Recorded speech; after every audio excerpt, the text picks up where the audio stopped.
In the name of the Father, and of the Son, and of the Holy Spirit. Mighty Father, I want to thank you for the gift of life that you give us every day, for the free oxygen we breathe in. Would like to thank you for this country, Uganda, and all the people.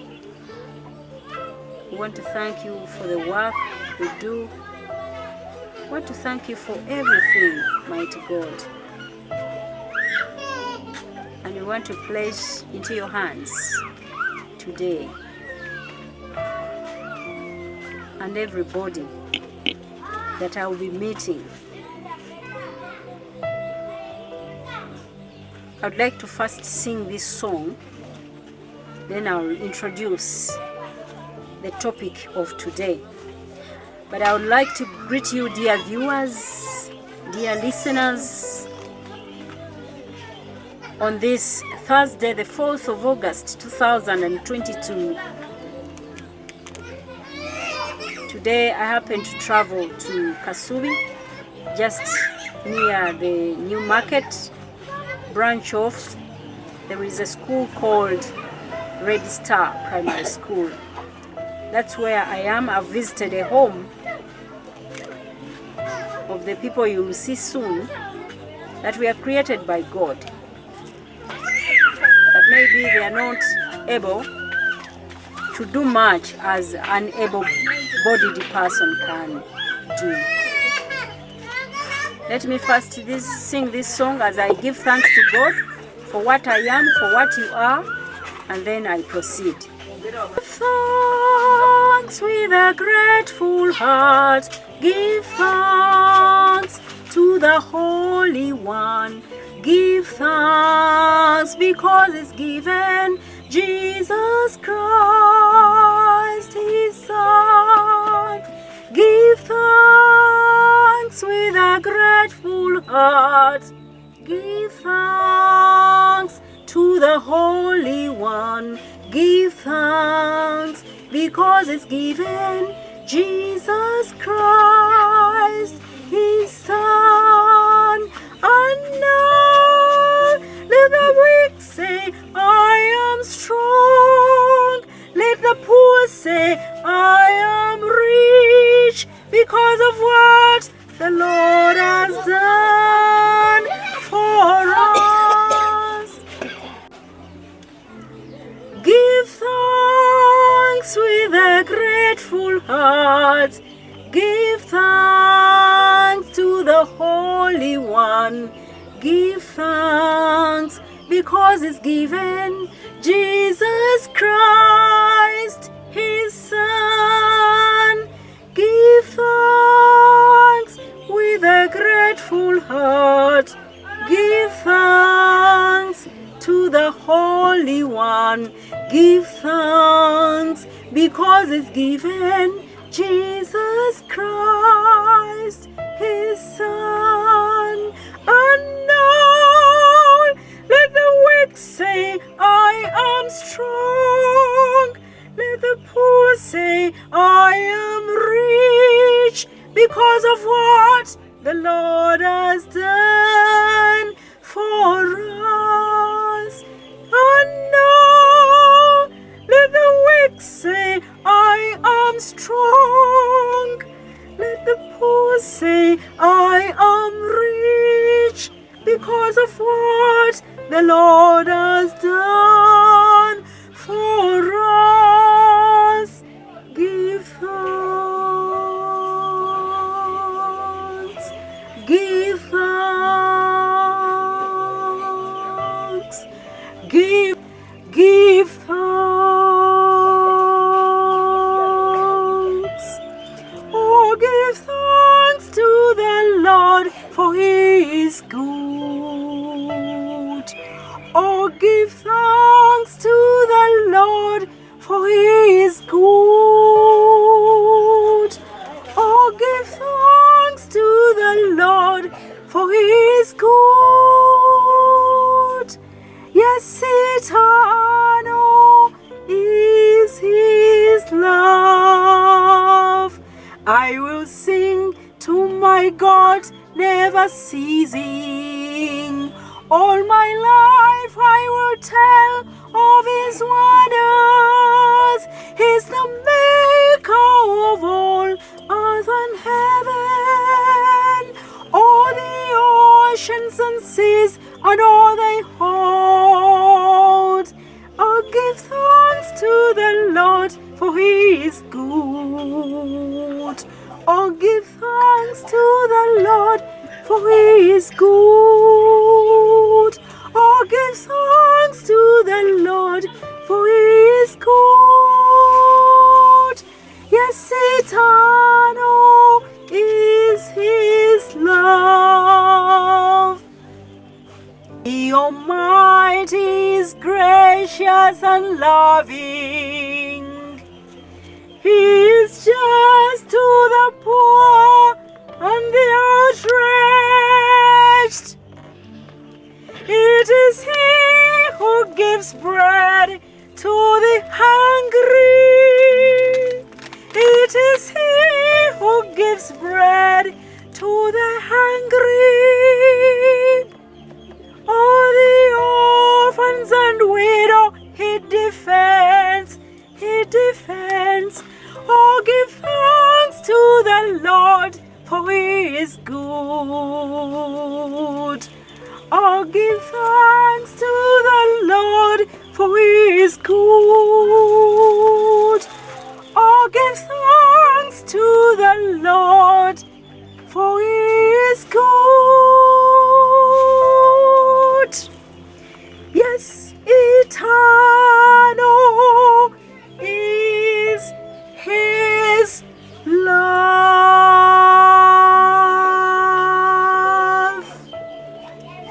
Dear listeners, dear viewers, I thank you very much for sparing your time to watch us and listen to us on this YouTube channel of Nabbaale Justine.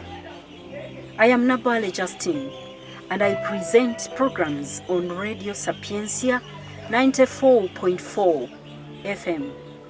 Radio Sapientia, the source of wisdom. I'm a presenter of classical music, composers of the Catholic Church, and morning reflections. Thank you so much for sparing time to watch us. Today is the 4th of August 2022. It is a Thursday, and I traveled from Kampala to the outskirts of Kampala, that is near the new market of Kasubi, and somewhere there is a school opposite called Register Primary School, and just near that school live or stays some two ladies whom you'll know about very soon. But let us first focus ourselves on some of the Bible quotations, so that I can go straight to the point when we know something about what the Bible is talking about, helping, giving alms to the poor, to those in need. We need to know before we proceed, so that we can, deep down in our hearts, absorb this issue and act accordingly. I would like to quote Proverbs chapter 19 verse 17, which says, "Whoever is generous to the poor lends to the Lord, and He will repay him for his deeds."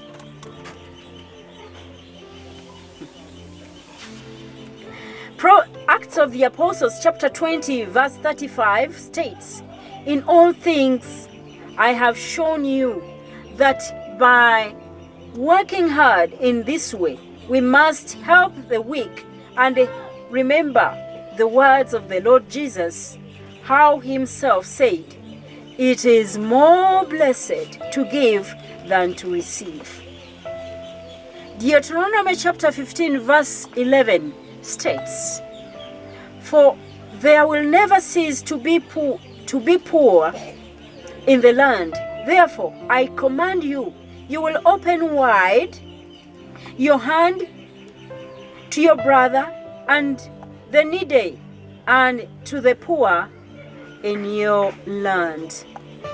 Proverbs chapter 22 verse 9 states, whoever has a bountiful eye will be blessed, for he shares the bread with the poor.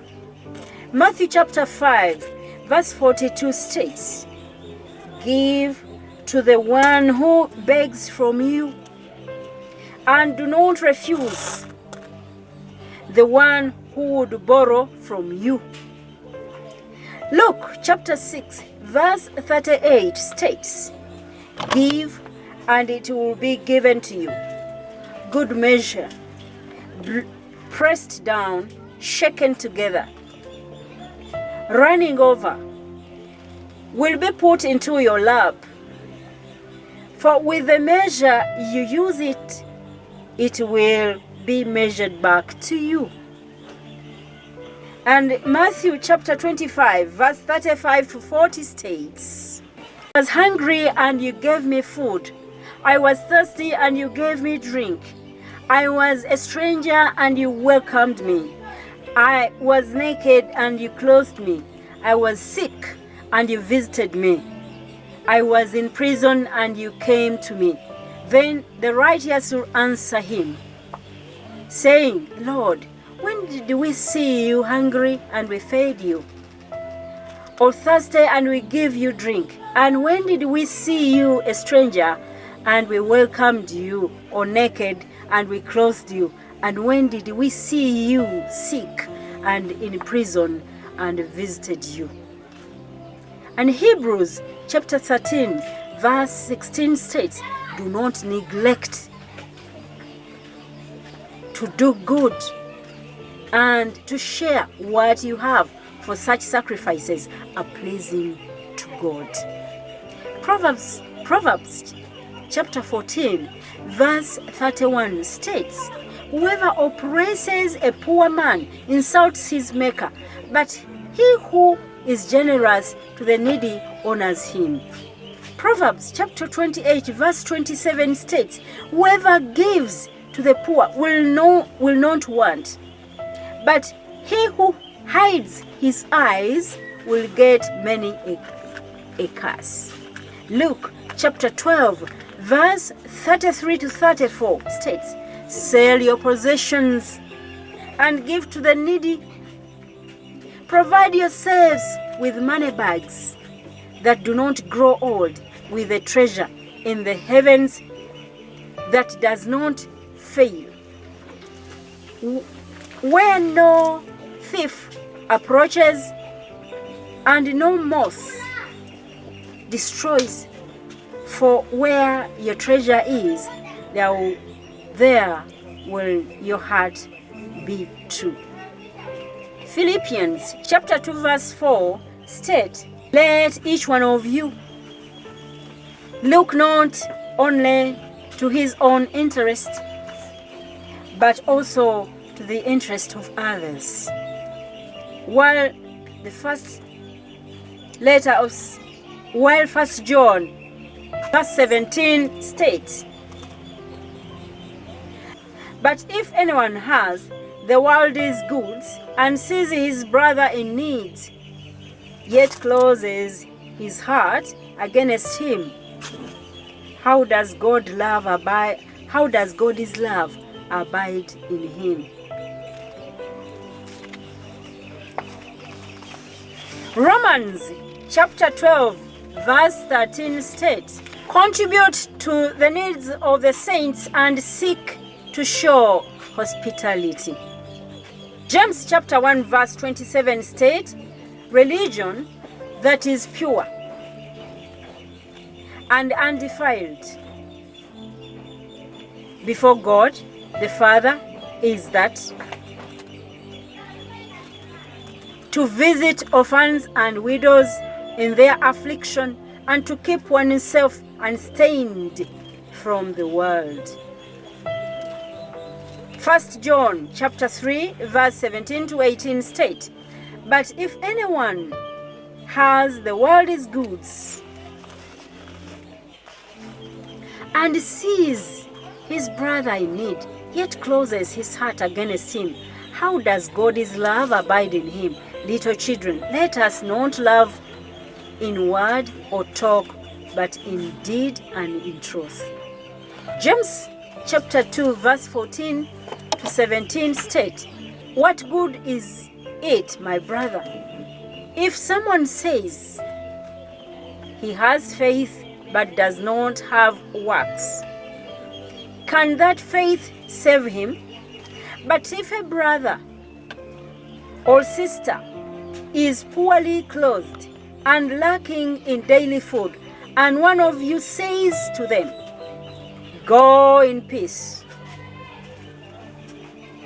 be warmed and filled, without giving them the things needed for the body, what good is that? So also faith by itself, if it does not have words, is dead. Matthew chapter 5 verse 16 states, in the same way, let your light shine before others, so that they may see your good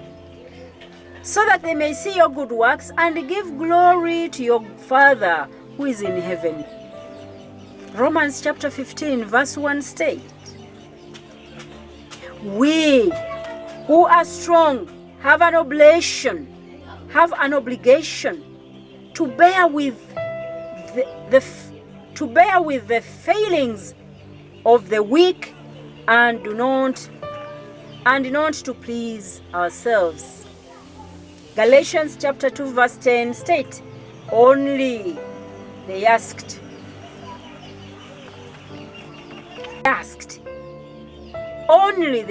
us to remember the poor, the very thing I was eager to do. Ephesians chapter 4 verse 28 states, let the thief no longer steal, but rather let him labor, doing honest work with his own hands, so that he may have something to share with anyone in need. The Gospel of John chapter 15 verse 12 states, this is my commandment, that you love one another as I have loved you. And love into action. Proverbs chapter 21 verse 13 states, whoever closes his ear to the cry of the poor will himself call out and not be answered. Isaiah chapter 25 verse 4 states, for you have been a stronghold to the poor, a stronghold to the needy in his distress, a shelter from the storm and a shade from the heat. For the breath of the ruthless is like a storm against a wall. Psalm 82 verse 4 states, rescue the weak and the needy, deliver them from the hand of the wicked. Isaiah chapter 1 verse 17 states, learn to do good, seek justice, correct oppressions, bring justice to the fatherless, plead the widow's cause. Galatians chapter 6 verse 9 states, and let us not grow weary of doing good, for in due season we will reap if we do not give up. Proverbs chapter 14 verse 21, whoever despises his neighbor is a sinner, and blessed is he who is generous to the poor. Matthew chapter 25 verse 40, and the king will answer them, truly I say to you, as you did it to one of the least of these, my brothers, you did it to me. 2 Corinthians chapter 8 verse 9 states, for you know the grace of our Lord Jesus Christ, that though he was rich, yet for your sake he became poor. He became poor so that you by his poverty might become rich. Proverbs chapter 29 verse 7. A righteous man knows the rights of the poor. A wicked man does not understand such knowledge. Hebrews chapter 5 6 verse 10 states, for God is not unjust so as to overlook your work and the love that you have shown. Hebrews chapter 6 verse 10 states, for God is not unjust so as to overlook your work. And Hebrews chapter 6 verse 10 states, for God is not unjust so as to overlook your work and the love that you have shown for his nature in serving the saints, as you still do. The Gospel of Mark chapter 12 verse 31 states that the second is this, you shall love your neighbor as yourself. There is no other commandment greater than this. Matthew chapter 19 verse 21 states, Jesus said to him, if you would be perfect, go sell what you possess and give to the poor, and you will have treasure in heaven, and come follow me. And come and follow me. Proverbs chapter 11 verse 25 states that whoever brings blessings will be enriched, and one who waters will himself be watered. The Gospel of John chapter 15 verse 13 states that has no greater love has no one than this, that someone lay down his life for his friends. 1 Timothy chapter 5 verse 8 states, but if anyone does not provide for his relatives and especially for members of his household, he has denied the faith and is worse than an unbeliever. Exodus chapter 17 verse 12 states that, but Moses' hands grew weary, so they took a stone and put it under him, and he sat on it, while Aaron and Hur held up his hands, one on one side and the other on the other side. So his hands were steadily until going down to the sun. Leviticus chapter 19 verse 9 to 10 states that when you reap the harvest of your hand, you shall not reap your field right up to its edge. Neither shall you gather the gleanings after your harvest, and you shall not strip your vineyard bare, neither shall you gather the grapes of your vineyard. You shall leave them for the poor and for the sojourner. I am the Lord your God. Romans chapter 12 verse 8 states that the one who exhorts in his exhortation, the one who contributes in his generosity, the one who leads with zeal, the one who does act of mercy with cheerfulness. Thessalonians chapter 3, 2 Thessalonians chapter 3 verse 10 states that, "For even when we were with you, we would give you this command, if anyone is not willing to work, let him not eat."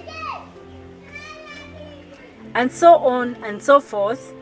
There are so many Bible quotations. I will not complete them. There are too many. But dear viewers and listeners, what do I want to arrive at? I would like to arrive at the main issue and main reason as to why I'm here. I, Justine Nabbaale, as I mentioned earlier, works with Radio Sapientia.com, Kampala, www.radiosapiencia.com. That's our website. You can also get us on Skype, Facebook, and YouTube. As I was doing my programs normally, editing them in the production, I was called by our receptionist, and she's called Monica Nambaliwa. She called me to meet a lady who was outside. And the lady, actually I was hesitating to meet the lady because I was tight. I was busy. I had to edit the program and also go and do a recording outside in the field. But something said, no, you go and attend to the person who wants to see you. It was approaching lunchtime. I went outside. I met a lady who was seated down on the floor. And it struck my mind that this lady must be in need. Let me listen to her. Maybe there is a reason as to why she wants me. So I tried to listen to the lady whom you are going to see soon. She talked to me. I'm so and so, and I stay in this place, but I'm in need of food, shelter, and clothing. The main necessity or the basic necessities of a human being. And I asked myself, how am I going to help this lady? Because I don't have much. And I told her that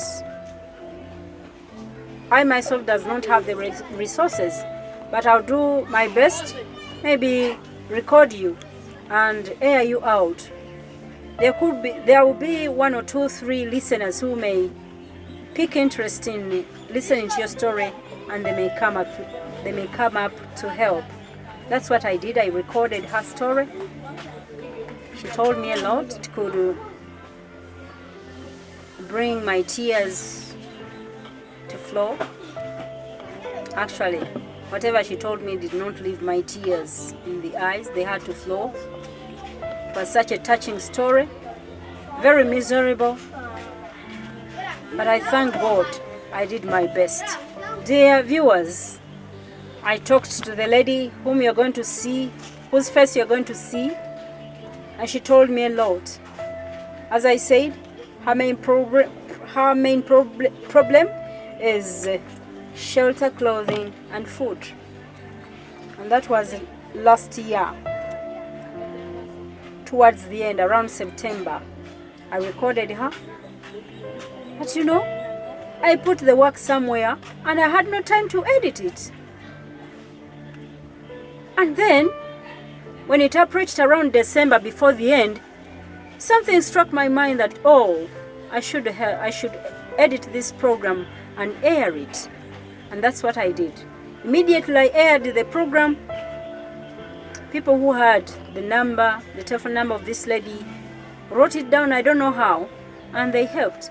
I even contacted my friends in Bukede TV, and somebody wrote a story in Bukede. I thank him. I talked to somebody in Bukede, Mr. Sebuliba, and I think he sent somebody to this home, and they recorded these people. They wrote the story and people read the story and came in to help. I'm really very grateful to those that have come in to help. I know you have kept your check in heaven and God is going to reward you. Be sure of that, and please continue to help others. Share the little you have to the suffering Christ, to the Christ in need. You'll never go wrong. You'll never regret, because you're keeping your wealth in heaven. So the lady I interviewed is here with me. I have visited the home myself. I had never visited the home. She's here. This lady is a lame person. There are two ladies, and they are twins. Another lady is here, lying here in bed. She's called Babiri. Babiri currently is sick. She has malaria.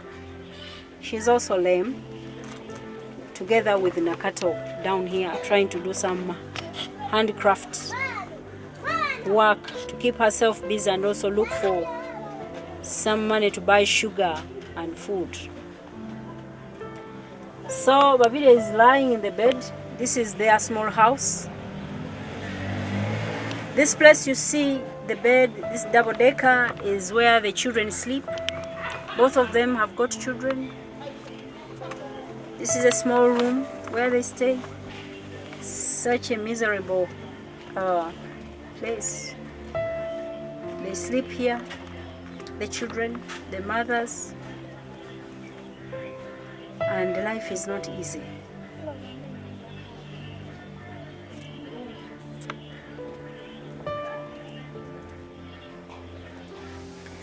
Because of this situation, I happened to check on them. As I said earlier, those who read the Bukede newspaper and those who listened to my story on Radio Sapientia came in to help these people.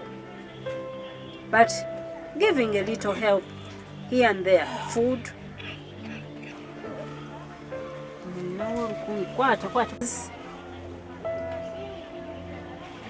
This is the home of the needy ladies. I don't want to call them poor. They are in need. They lack the basic necessities of life. Shelter, food and clothing. Shelter, this is what they have.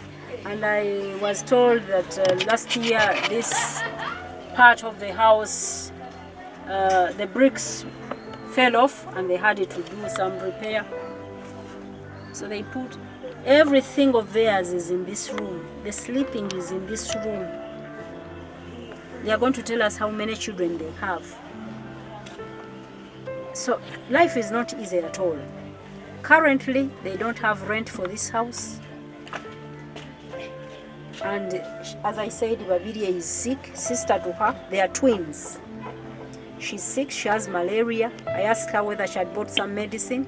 She told me she had Coartem. After that story, people came in to help with the little they had. Of course, we were in the lockdown. And I remember when this lady came to the Radio Sapientia, as I found her just at the front, seated on the compound, on the floor. I want to thank Mr. Patrick Mujoka of CBS FM Manduzo, who gave lunch of 20,000 to this lady. Another one who works with the UCTV, Victoria Nabulime, bought lunch physically. I'm the one who even carried the lunch, the food on the plate for her to eat, and the soda. The 20,000 which Patrico gave in, she used it for transport. I had to go to the main road to bring a boda myself so that this lady could board and come. She told me they reside in Kasubi, but I never followed them up. But she was updating me that the people are responding positively. They are given food, they are given clothing, shelter is here, but the rent is due. They'll tell us how many months. So they lack a lot. Their children don't go to school. There's no school fees. And they are mature. You will see these children soon. They need help. These two ladies have got a plot which was given to them by their father. It's in Kikongo Mityana Road, near the stage. It's on the road. The plot is there, but they don't have money to construct a house. They would love to construct a house there, and they all go to the village. It's not in a village now. It's now a modern place. They want to go and leave the town and go to their home and live there with their children. So, dear viewers and listeners, I started this off, and I thank the Almighty God that many people have responded. How did I start it off? I interviewed her at the radio, I broadcasted the program, and also called my friend in the Bukeded newspaper, and he wrote the story. That's how whoever has come in has read that story or has listened to Radio Sapientia. And I am the founder and the person who initiated this program of helping these people. So trust me, and I believe in God that we are going to succeed. I would like to thank all of those people that have come in to help these ladies. There is a lady in UK, Scotland, I heard. She's called Zuri. Then, of course, Zuri watched the YouTube of Waswa Emma. I also want to thank Waswa Emma for whatever he has done to these ladies. Of course, Waswa Emma was brought in after Susan Namaganda had talked to him. So I thank all of you. But the initiator of this program is me, Justine Nabbaale, who had to air out the program about these ladies, and also call my dear friend in Bukeded the newspaper to assist. Many of you have come up after reading that story and being told, and also going to the YouTube. But I would like us to collectively help these ladies, build them a house so that they can go to Kikongo Mityana Road to live there. Currently, they have a problem of the rent. It's not paid, it's due. I don't know how much money, and also food. They have children. You're going to see the children, and you're going to ask yourself how the children sleep. I think one of them stays down here, another one stays on bed with her children, and some children, those who are very mature, sleep here on this decker. You can see the place is all congested. All congested, but the children, some of them go to school. So, my dear, some, she says, sleep under this bed. Here. Under this bed. So, I think life is so miserable. Among the people I should thank also is Father Achilles Mayanja. Father Achilles Mayanja came in and gave them money for rent. They were being chased away from the house. You can imagine. Some people are generous, but others are not. So they had to chase them out of the house. And Father Achilles Mayanja, the parish priest of Rubaga Cathedral Parish, came in to assist. And I don't know whether also the mayor came in to assist, because I understand they were on the street and their things were taken away. But among the people that assisted, gave in some contribution, which they used to buy in these beads. These beads, you see, can make different things. Can make waistbands of the children.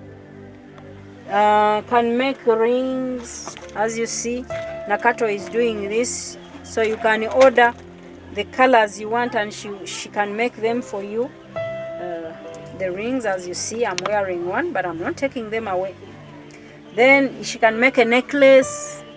She can make these small beads for ladies. They are normally ladies' beads. That's what I hear. I think she can also make a rosary, because they are Catholics. So, dear listeners, this one, the twin sister Babide, sells these hankies on the street. They move after crawling themselves. They crawl. And they go on the street, and they sell this for their children to earn a living. It's not easy. Life is not easy. So the already made beads look like this. You can wear it as a necklace if you wish. or you can use it for something else. You can use it the way you want to use it. So this is what she has made out of the beads. But they say capital is not there. I can see some of these are used to make wrists, and some of them have names. You can order and say, make my wrist as, and put Justine, and she will make it. Because some of these beads have got names, as you see them, letters, M-U, all letters. So she can assemble them and make a name out of this for you to put on the hand or the necklace or whatever. But there is no capital. Now we are going to hear from these people. I read all those Bible quotations for everybody to know that when you help one in need, when you help the poor, you're keeping a check in heaven. You're keeping wealth in heaven. So dear brothers and sisters watching this, but I thank God, and I've been thanking God, that God, thank you. The time I gave to this lady, not many gave the time. I gave her time, like 2 hours, to interview her with my recorder. And I aired the program, and people responded. Only that they needed to be reminded to respond. Those who read the newspaper, booked the newspaper, where Mr. Sebuliba, I called Mr. Sebuliba to do something. He did. That's why many of you have responded. The same way you responded when you had just come to know is the same way I would like to beg you, request you to respond even more this time, because these people need shelter, they need a house, they have a plot, but they don't have a house. They cannot pay school fees for their children whom you are going to see. They cannot, look at the way they sleep. We need, even if it's an organization, Habitat for Humanity. You have built houses for people. MTN, you have built houses for people. All Centenary Bank. We know you as people who help those in need. Many companies, I beg you.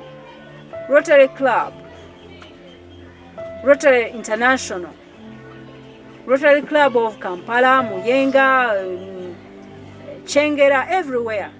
Could you gather up and help these twins? God will be very happy if you do so. Even me, my heart will be very, very happy that I contributed something in life. These are not the people I'm helping first by airing them. There is one I helped who even went to the mortuary. But the way God saved him, you can't imagine. So I've helped people, not by giving my money from the pocket, because I too does not have, but by airing them and telling others about them, and they come in to help. I beg you, please come in and help these twins, and they get shelter. Thank you very much. We are going to hear from these twins and to see their children. Justine Nabbaale is my name. I'm a presenter on Radio Sapientia, Uganda. And here I am to do something extraordinary, because it is in giving that we receive. Thank you. Basebo ne banyaba abalungi abatulaba. Mbaniza nnyo ku YouTube channel yange Nabbaale Justine Catholic Canticle. Mwebale nnyo okundaba, mwebale nnyo giraba. Nsaba mwongere okugiraba, okusharinga, okusubscribing, okusharinga, ate n'okuwaayo ku birowoozo bye mwagala. Tukole tuzimbe channel fenna. Myezi 3 nga njiguddewo, mbeebaza. Nze Justine Nabbaale era nga ndi muweza ku Radio Sapientia 9 enyakuze y'amagezi. Eza programs ya classical music muyiya w'ekereziya mu Uganda. Ezi programs ziberawo lw'omukaaga ekiro vasaawa 4 kutuuka ku budde okukeesa obudde. Empeereza endala ebeerawo ku makya saa 10 mpaka 12 ey'amasomo n'akalowoozo k'omusaaseredooti, ate endala ebeera ya mutuukirivu olunaku ebeera eyita luvannyuma lwa ssaawa nga 2 mubeera mubawulira. Kale nno nkola omulimu gw'okunoonyereza mu Uganda mu ekereziya katolika ngukoledde eddala ekumala emyaka 2 era nga nze mbadde noonyeze ssente okulaba nga ntambula mu masaza ga Uganda gonna naye leero nga bwe mumanyi covid fena yatuyitamu sikyasobola kweyamba neetaaga obuyambi bwammwe okusooka nsaba obulango bwammwe obwa kampani zammwe obw'amasomero obwa kyonna kyoyagala tulange kiyite ku YouTube channel yange nsaba ntuukirire ku ssimu zino screen ndowooza oziraba ntuukirire nkubire tusobole okulaba nga tufuna akalanga ako tukateekeko manyi kajja kukuleetera abakasitoma bangi YouTube channel yange ya myezi 3 gyokka nakagigulawo neetaaga obuyambi obulala nga bwe mbagambye nti ndi munoonyereza ku bayiya b'ekereziya mu Uganda yonna ntambudde Gulu, Masaka, Fort Portal, Mbarara kakati nkyalina okugenda mu masaza amalala kubanga gali 19 naye sikyalina busobozi olw'essente kubanga bw'ogendayo omalayo wiiki olina okusula mu woteeri olina okulya ate olina okutambula olwekyo nsaba obuyambi bwammwe nga bwa ssente sobole okwongera okutambula amasaza gonna nga malayo ate bwe naba maliriza amasaza ga Uganda kwateko ku bweru wa Uganda, Kenya, Tanzania ne Bulaaya njatuuka mbasuubiza omunaba mumpagidde olwekyo basaba obuyambi bwammwe obw'essente nsobole okutambula obuyambi obulala bwenjagala obwa kamera ennungi esobola okukwata ekifaananyi ekirungi esobola okubatuusako ebintu ebirungi ebiri quality mulaba kyembadde nkola tekibadde nnyo kirungi ebimu birungi ebirala si birungi ate olina okuwa essente akuyambako okukwatira kamera okumusasula okumuliisa n'ebirala kale ssente ze sirina ezo nsaba buyambi bwemwe bataata bamaama sobole okulaba nga omulimu guno gutambula nja kugutambuza paka Katonda lwanampita ate gwe bw'onooba nga opadde ojja kuba oteresa ekyeeka ey'omugulu kubanga kyenkola kya Katonda mumanyi nti neewaayo nnyo bya Katonda nendeka n'ebyange ekyo mukimanyi abampuliza ku Radio Sapientia kuba mumbuza weebakako obutuufu nga sina bwe neebaka ekirala kye neetaaga ye laptop nsobole emirimu egyo ogijja ku kamera ngiteeke ku laptop mala ogisengejja gibatuukeko nga miyonjo nnyo nga birungi laptop erina kuba ne kapasite nnene ziri mu miliyoni eyo 5 n'okweyongerayo njagala ne desktop ebintu ebyo byetaaga n'emizindaalo byonna ebigendera ku kamera sobola okubakolera ekintu ekirungi ekinaweesa Omukama Katonda ekitiibwa nga kirabibwa n'ab'ensi yonna era nga kigenda sigalako emirembe gyonna mbasaba basebo ne bannyabo okumpagira nga mumpa ku buyambi obw'essente nga mungule laptop ngule kamera ate nsaba n'obulango bwammwe buyite ku YouTube channel yange omunaba mubikoze mmanyi Omukama jabbawo omukisa kubanga sigendera nze kufunamu nenjagala abalala bafunemu bongere okumanya kubanga bino bingi nembye mbatadde ku YouTube channel bibadde tebiriiwo naye nze mbibatereddeko era mmanyi mubiraba era muyiga era munyumirwa lwekyo mujja kunyumirwa nnyo ng'ate munyambye bebaza nnyo nze Justine Nabbaale Semmambo omuyovu Lady Justine Mukama abakuume era abawa omukisa tujja kweyongera okuwuliziganya n'okulabagana byonna bingi byenja okutuusaako mu ekereziya katolika mbirina naye obusobozi kutambula entambula sirina ssente laptop kamera byonna ebigenderako mumpagire munyambe nja kubakolera omulimu namwe musiime mumumanyi kye mulimpa Mukama abawa omukisa. My dear viewers, I kindly call upon you to join hands with all those who have a generous heart to assist these two ladies. They are twins. One of them is Nakato.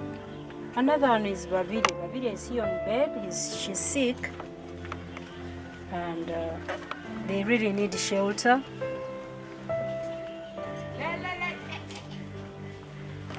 So I beg you to assist. In case you'd like to assist by sending mobile money, these are their telephone contacts. 077, I beg your pardon, 0700 43 70 83. 0700 43 70 83. That is Nakato Florence, who is down here. Then if you want to send using MTN, Babidia Immaculate, who is here on bed, sick, you use 0770 53 24 67. 0770 53 24 67. Or if you'd like to join hands with me, Justine Nabbaale, working at Radio Sapientia, if these we can join hands. I am called Justine Nabbaale. I work with Radio Sapientia Uganda, and I'm the initiator of this project. Who published these people, these two ladies, for many of you to come to know them. My contact is 0772 45 49 41. 0772 45 49 41, or Airtel 0701 45 49 42. 077 0701 45 49 42. We can join hands if there are organizations, and this lady, the main problem or necessity is shelter, where they are renting now here. The landlord is demanding about 4 months, but they have a plot on Mityana Road, on the main road, where they can build a house. They are looking for people who can help them build that house. Let us join hands to help these two twins in need. Thank you very much for your generosity, and may the good Lord bless you. You can contact me. My YouTube channel is Nabbaale Justine, Baa. Or Facebook also you can get me, Nabbaale Justine, or you can come to Radio Sapientia direct. Linyere party neriamwa neriamwe mtuukirivu. Amen. In nomine Patris et Filii et Spiritus Sancti. Amen. Bannaffe abatulaba era nga mutuwuliriza, mbalamusaako nnyo mu Mukama waffe Yesu Kristo. Nze Justine Nabbaale omuyovu, ng'era muweereza mu Radio Sapientia Uganda. Nze nkola program oba mpeereza program ey'omuyiiya w'Eklezia mu Uganda, ebeerako buli Lwamukaaga ekiro neekeesa, naye nga classical music yasooka ku ssaawa 4 ku Lwomukaaga ekiro, ate buli lunaku okuva ku ssaawa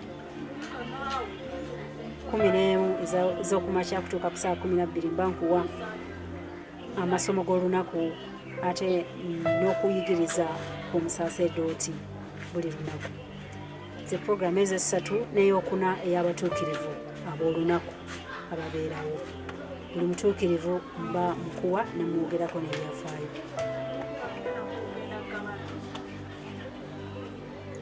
Basebo ne bannyabo nabitaddemu engatto nentambulako kuva mu Kampala nenzijako eno sayidi z'e Kasubi. Olwaleero lwakuna ennaku z'omwezi 4 mwezi gwa Agosto omwaka 2022, era nga nabitaddemu engatto okujja wano e Kasubi.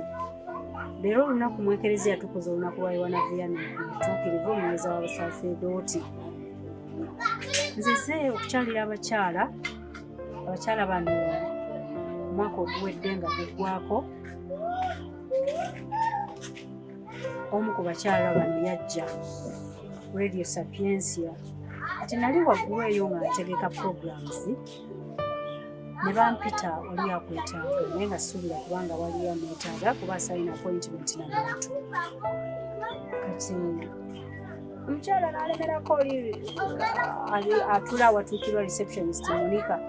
Kale nagamba wayi kano naye ndaba agala okundaba. Najja nasanga omukyala atudde wansi ku ttaka.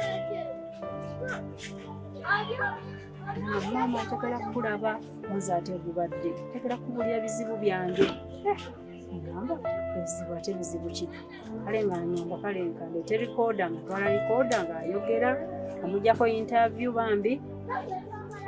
Nga bwe tubeera bize ku radio interview nga ngitereka bannange ngambulira ebizibu bye ngamba nze kati nze sina ssente zigenda kuyamba mukyalo nkoze ntya naye nengamba nti waayo media etuuka wala radio etuuka wala osanga bwe nasaba bakama bange nenteekako emboozi eno bangi bajja giwulira ate bayambeko wegwali naye nalikodinga nga mu September n'olwokuba nina programs nyingi n'okutambula kati bino nabikwata mu September omwaka oguwedde naye nga bwe mbeera bize ntambula nkola kino ebya radio mbimanyi saasobola kuteekako interview eno mangu nansirika ngamanje nina ofuna obudde njeditinge bulungi neme kuteekako sabala nga ntwala obudde bwange kati omwaka gwali guggwako nengamba sirimu lyazamaanya nga munange interview njijjukira nga njinoonya gye nagitereka okuva mu September nga njeditinga nga njizanya nagizanya abantu bawulira bangi omukyalo ono yasoma ennamba y'essimu nga bamukubira nina mukwano gwange mubukedde nga muyita Sebuliba nga wandika story ndoza oba mwami Sebuliba yalaba omulala naye nga namucontactinga wandika story bangi kumwe ne musoma story eyo kagamba emboozi nezimbulukuka ne muleeta obuyambi obw'emmere obw'essente bambi mbebaza nnyo nnyini ddala mukyala Carol Nalwanga okuva eri mu America webale nnyo abawuliza ba radio sapientia mwayamba abasoma bukedde mwayamba ate abala ne bateeka ne ku YouTube channel zammwe ne babayamba mwebale waliwo omukyala ali mu Scotland erinnya lye bajjadde tugamba naye yayamba bane bangi Father Kiresi Mayanja okuva e Rubaga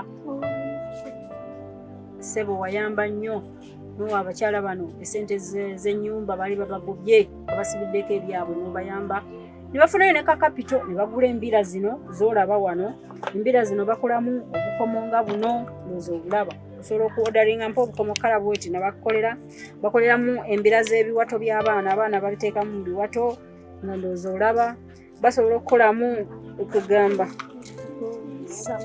sapule bazikola kagamba embira za mirundi mingi ze bakola bannange nga bw'onoolaba bakola muno bakolamu byonna byebikozesebwa sapule bazikola ozaolaba bidi zaazo babakola buli kimu kati basebo ne bannyabo kapito yabaweebwa ono nakato yakola beads zino ono babirye atunda butambala ku street lumu baali babayodde bajja tubuulira naye road mayor najja n'abayamba ndowooza bana abamu ebbaluwa bakyala babano balina ebyetaago byabwe ennyumba emmere okwambala bazaala abaana mukama yabawa abaana bambi era mugenda balaba kati balina ekizibu ekyo nsaba nkubira omulanga amakampani waliwo Habitat for Humanity waliwo MTN Uganda waliwo Airtel tulina Centenary Bank oyamba nnyo Centenary oyamba nnyo abantu nga bank tulina Rotary International ne Rotary Clubs Muyenga, Kampala, Kyengera, Rotary Club Entebbe wonna bannange musitukire wamu nyamba abakyala bano abalongo. Nze Justine Nabbaale mpereza ku Radio Sapientia. Katugenda okuwuliza emboozi y'abakyala bano tuluvannyuma n'abamba siibula. Nange neetiseeyo katono enfuna si eri awo ennungi naye neetiseeyo akatono ke nsobodde nasobola kujja ngalo nsa nsobola okubalabako ate oluvannyuma nabo bajja tubuulira ebyabwe omunnange awo atulaba era awuliriza bw'onooba osobodde okubayamba anti bwe kuyamba tuba tweterekera ceeke mu ggulu naawe weeterekere ceeke ng'oyamba abalongo bano. Katonda alibaweera bakola obulungi katunywere tufube laba Yeruzalemu ekibuga ekikulu eggulu y'empeera y'ekewaffe. Katonda alibaweera bakola obulungi katunywere tufube laba Yeruzalemu ekibuga ekikulu eggulu y'empeera y'ekewaffe. obeeranga mwenkanya ng'olamula omugwira n'omunaku tomugoba ng'oyamba abanaku ng'oyambye yalikuwera Katonda alibaweera abakola obulungi katunywere tufube laba Yeruzalemu ekibuga ekikulu eggulu y'empeera y'ekewaffe ekisulo ky'ensi eno kyalunguko ku nsi kuno tuyita lumu emirembe emituufu gye giri eri ew'Omukama Katonda alibaweera abakola obulungi katunywere tufube laba Yeruzalemu ekibuga ekikulu eggulu y'empeera y'ekewaffe nyimbe nabo Katonda alibaweera abakola obulungi katunywere tufube laba Yeruzalemu ekibuga ekikulu eggulu y'empeera y'ekewaffe Bassebo ne bannyabo ebyawandiikibwa bwe tuba tubisunsudde tuyinza okufunayo ebyawandiikibwa ebitonotono nga bitunnyonnyola okuyamba abo abali mu bwetaavu bw'ogenda mu kitabo ky'ebikolwa by'abatume omutwe ogwabiri olunyiriri olwa 35 osangawo ebigamba biti nti mu byonna mbalaze okukola ennyo tulina okuyamba abo abanafu mujjukire ebigambo bya Yesu ng'agamba nti kya mukisa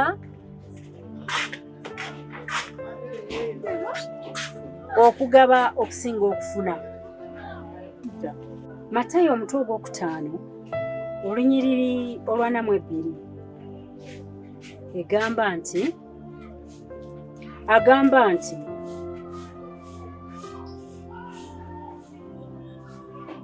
wa oyo akusaba era togaana oyo ayagala okweyazikako Evanjiri ya Luka omutwe gw'omukaaga olunyiriri olwa 38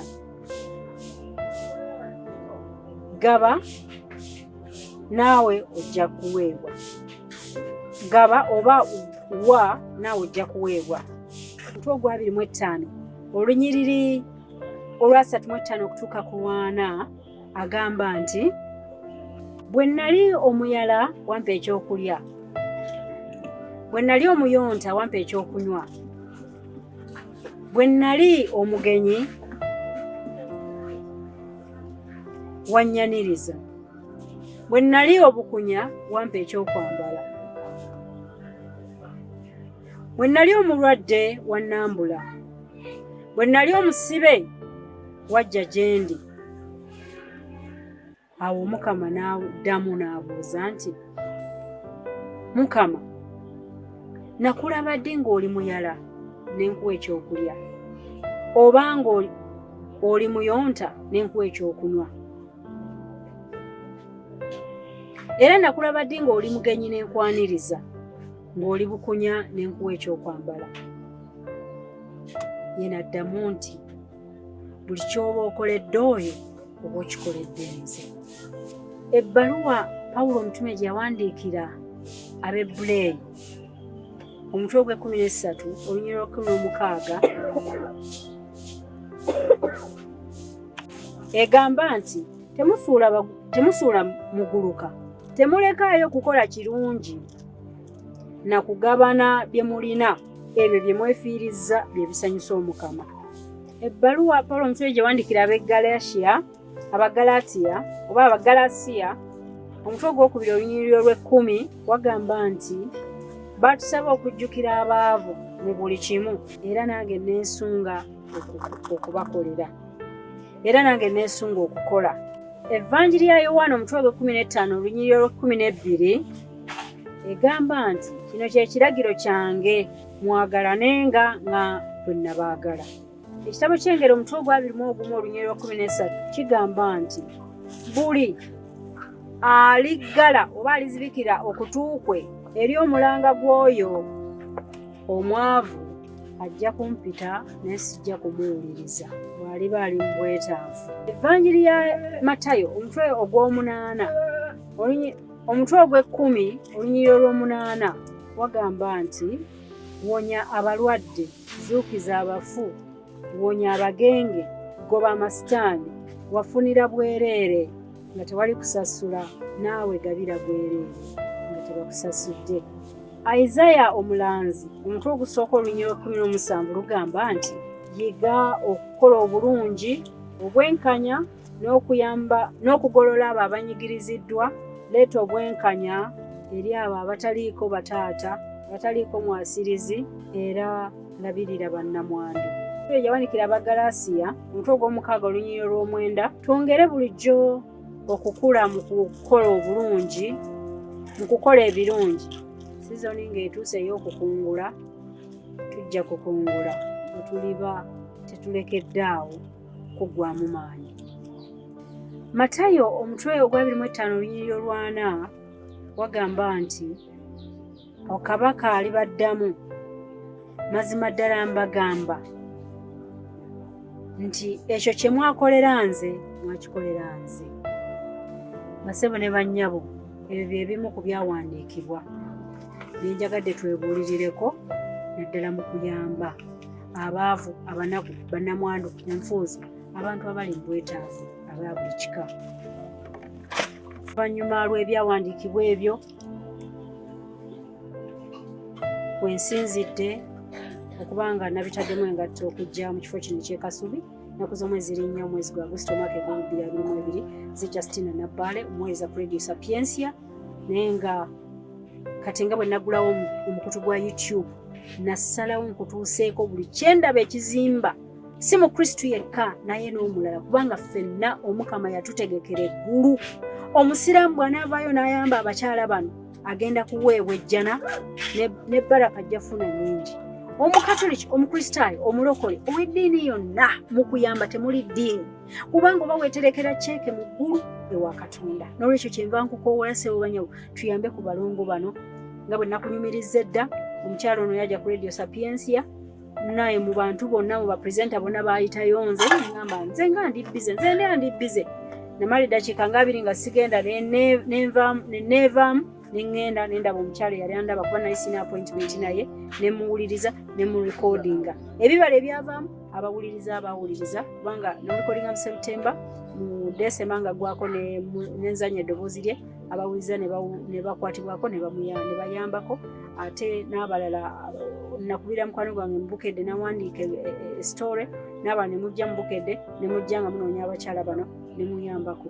Ekizibu ekikyaliwo tebalina nnyumba we basula, wano bapangisawo ate bagenda bagoba kubanga ennyumba ekyabanjibwa, ate nga balina poloti eri ekikonge ku Mityana gye baagala okuzimba ennyumba. Kyeva nkoola MTN Uganda, nkoola Centenary Bank, Habitat for Humanity, CBS FM, Rotary International, Rotary Clubs, Kampala, Muyenga, Ekiyengera, Jinja, Rotary yonna muyamba abantu bangi.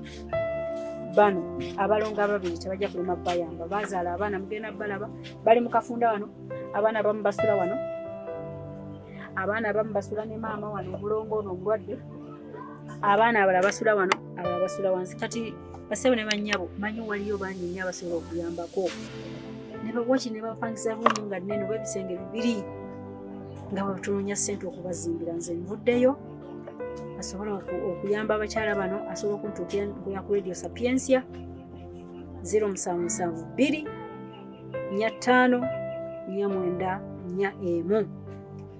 Tulinayo n'abalala abayambako nga Waswa Emma Muwulira alina YouTube channel yabiteekako documentary, n'afunayo omukyala mu Scotland n'aweerezaayo ku ssente, n'empulirayo abalala Mukyala Carol Nalwanga wa Old Gawa Trinity College na Bingo Story yajijja kunze n'abaweerezaayo ku school fees z'abaana ttaamu emu. Abalamuzi muyamba n'ensaba tuyambire ddala. Bafunayo ka capital akatono ne bakola bids zino nga bwe muziraba, n'atunda butambaala bwe buubuno mu mulongo, bonna balema nga bwe munaabalaba batambula. Naye tekimala kubanga ne ssente z'omu nyumba tebazifuna ate nga n'abaana balina obbaliisa. Bassebo ne bannyabo abatulaba oba abalaba YouTube channel yange, nsaba tuveeyo tuyambe abakyala bano. Keep your check in heaven. When you die one day, you're going to find that check signed already by God. Let us help them. Tubayambe tweterekera cheeke mu ggulu. Kubanga buli kyokolera oyo oba okikoledde nze. Kyonna kyonna oba okoze n'oba okikoledde Yesu oba Mukama Katonda tagenda kwerabira. Tuyambeko abantu bano. Awo nange nja kuba happy nti program yange ebadde effective oba YouTube channel yange eri so effective kubanga eyambye abantu. Era bw'olaba story eno sebo bannyabo gigabaneko n'omulala. Naddala abo abatera okuyamba abantu. Giweereze mu nsi yonna etambule tusobole okuyambako abantu bano. Tweyanze nnyo tweyanze. Katugenda okuwuliriza abalongo bano ebibakwatako. Nyaba atulaba era atuwuliriza, nyongera okwebaza webale okuwaayo obudde okutulaba wano. Channel yange Justine Nabbaale Justine nga mpereza ku Radio Sapientia. Omukyalo ono yennyini gwe mulaba gwe musimbaganya amaaso naye abasimbaganye ye mulongo Nakato, babiri eyo oli wali ali ku kitanda kubanga mulwadde. Balongo babiri ba Luganda.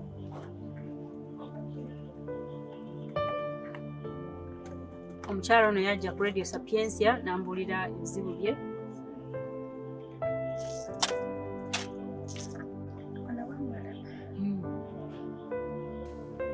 Era abatuwuliriza mbebaza nnyo olw'obudde bwe muwaayo okulaba YouTube channel yange Nabbaale Justine. Nze Justine Nabbaale nga mpereza ku Radio Sapientia, program zange nga nnya. Nga bwe nabagambyeko omukyalo ono yajja ku Radio Sapientia n'esayina appointment naye receptionist n'asalawo okuyitamu nze ngonna.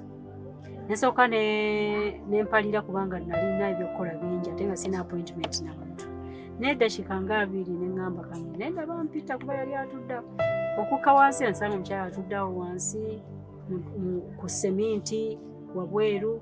Neŋŋamba kiki? Nga ŋŋamba nnyabo nze Nakato neze wano okufuna obuyambi sina kyakulya, nenire muganda wange babiri emuleseyo eka, nenze kwekubira mulanga bawuliza banyambe sina kyakulya n'abaana nina omwana. Nenga ebyo nga biwanvu nkole ntya? Nange andeeta likoda yange omukyala mujjako ddoboozi nga mu-interviewinga bulungi nsobole okugabanako nammwe abawuliriza era mwawuliriza ne muyamba. Mbebaza olwo mu September lwe yajja na Mwami Patrick Omujuko wa CBS yali azzeeko ku Radio Sapientia natoola emitwalo 2 n'enjimuwa nga gya transport. Omukyalo omulala Victoria Nabulime akola ku UCTV Catholic TV n'aleeta emmere n'asasula emmere n'engireeta era we yali atudde n'agirya. Ate nengenda nenfuna bodaboda nga tumaliriza nemugamba amuleete Kasubi n'amuleeta. Kale kyo nasobola contributinga interview yo n'engitereka n'ensirika nabijja ebyokukola naye mwaka gwali guggwako neŋŋamba kino si kyabwenkanya. Omukyala yajja ngasaba buyambi lwaki sikola ku interview eyo naye nengyeditinga bulungi nengiteekako ku makya abawuliriza essaala 10 mpaka 12 mwawulira bangi era ne murespondinga ne muyamba. Mbebaza. Ate nakubira mukwano gwange wa Bukedde TV naye nawandika story eyo abantu mugifollowinga ne mugisoma ne mukwata essimu ne mubakubira ne mubayamba. Mbebaza nnyo. Nekwegamba twayambako kye twasobola naye ate bakyalina obuzibu obw'amaanyi nti tebalina we basula, wano we basula nga bwemubalaba. Erozo nasulako n'abaana abamu, nono yebakawo n'abaana abamu. Wansi w'ekitanda bagambye waliyo abasulayo, ate ne kuno ku ddeeka kuliko abasulako. Waliyo abalala 3 nti bali ku ssomero, n'abalala abaana mugenda balaba. Base bano banyabo mutuufu bali wafunda nnyo, beetaaga obuyambi bwaffe bambi. Kyenva nkowoola Centenary Bank, kyenva nkowoola MTN Uganda, kyenva nkowoola Habitat for Humanity, Rotary Clubs, Rotary International, n'abalamu n'abayamba ku bantu abalina programs eza corporate social responsibility. Muyambe ku bakyala bano abalongo bano ababiri bafune we basula. Balina ploti ne terina nnyumba eri awo ku lw'Emityana ku kkubo, mubayambe. Naye ate bambi mbeegayiridde sikowoola bafere kubafera, kubanga bali bafeze mwagala byapa byabwe bitwala ebya ploti. Nedda, temubajjaako kyapa. Bw'oba onooyamba, yamba n'omutima. Waliwo abaagala okuyamba naye nga bafera, nammwe temusembera. Njagala okwebaza omwami Waswa Emma, yabateeka ku YouTube channel ne bafuna abayambi. Waliwo omukyala aveeyo mu Scotland naye yaweerezaako ku ssente ng'ayita mu Waswa Emma. Ate Namaganda Susan wabuulira ku Waswa Emma, mwebale. Tugende maaso n'omutima ogwo tubanoonyeza obuyambi, tulabe ng'ennyumba eyazimbibwa. Kati nsaba tuwulirize omulongo Nakatono atubuulire amannya ge, ate atubuulire bizibu ki byalina. Atubuulire amannya ge, emyaka, alina abaana bameka, bizibu ki byalina, naye nga tuyita mu bwangu tusobole ate okufuna ebyababirye, ate oluvannyuma n'akomekereza. Tweyanziza nnyo, tweyanze eri. Amannya gange Nakatono. Bakuzaala wa? Tulina emyaka 34. Batuzaala Mityana Kikongo. Mwaka ki? 1989. You were born in 1989 and you were... Bizibu ki byolina? Ebizibu bye nnina bya kusula wano wafunda bingi. Ekyokulya naddala ebyensula tumazeeko emirembe, tetukyakola. Abatembe batugoba ku makubo. Tusanze ebizibu bingi. Abaana baffe okusoma tebasoma, tugamba ebizibu bingi. Mwandyagadde babayambe batya abatulaba? Bannange abatulaba, ensonga gye nteeka ku mwanjo yakutuzimbira nju. Ensonga gye nteeka ku mwanjo bannange yakutuzimbira nju. Ennyumba tusula wafunda. Kati nze ngenda mu baketi, abaana ne batwalayo. Osobola genda mu toileti? Etoyi zigisobola kuba emirimu gyange gikola. Kati buli kimu nkikolera wano mu nnyumba. Ennyumba yino kayumba kafunda, era nga bwe mukalaba tekuli wadde eddirisa akamooli. Temuli ddirisa? Tekuli ddirisa, akamooli kamu kaawo. Ebiseera by'enkuba era ennyumba etonnya. Era tubadde tweraliikiridde nti mugenda kutobera muno nga tulaba enkuba yiyeze. Bw'etonnya ne mukola mutya? Mulembeka amabaafu mu nnyumba muno?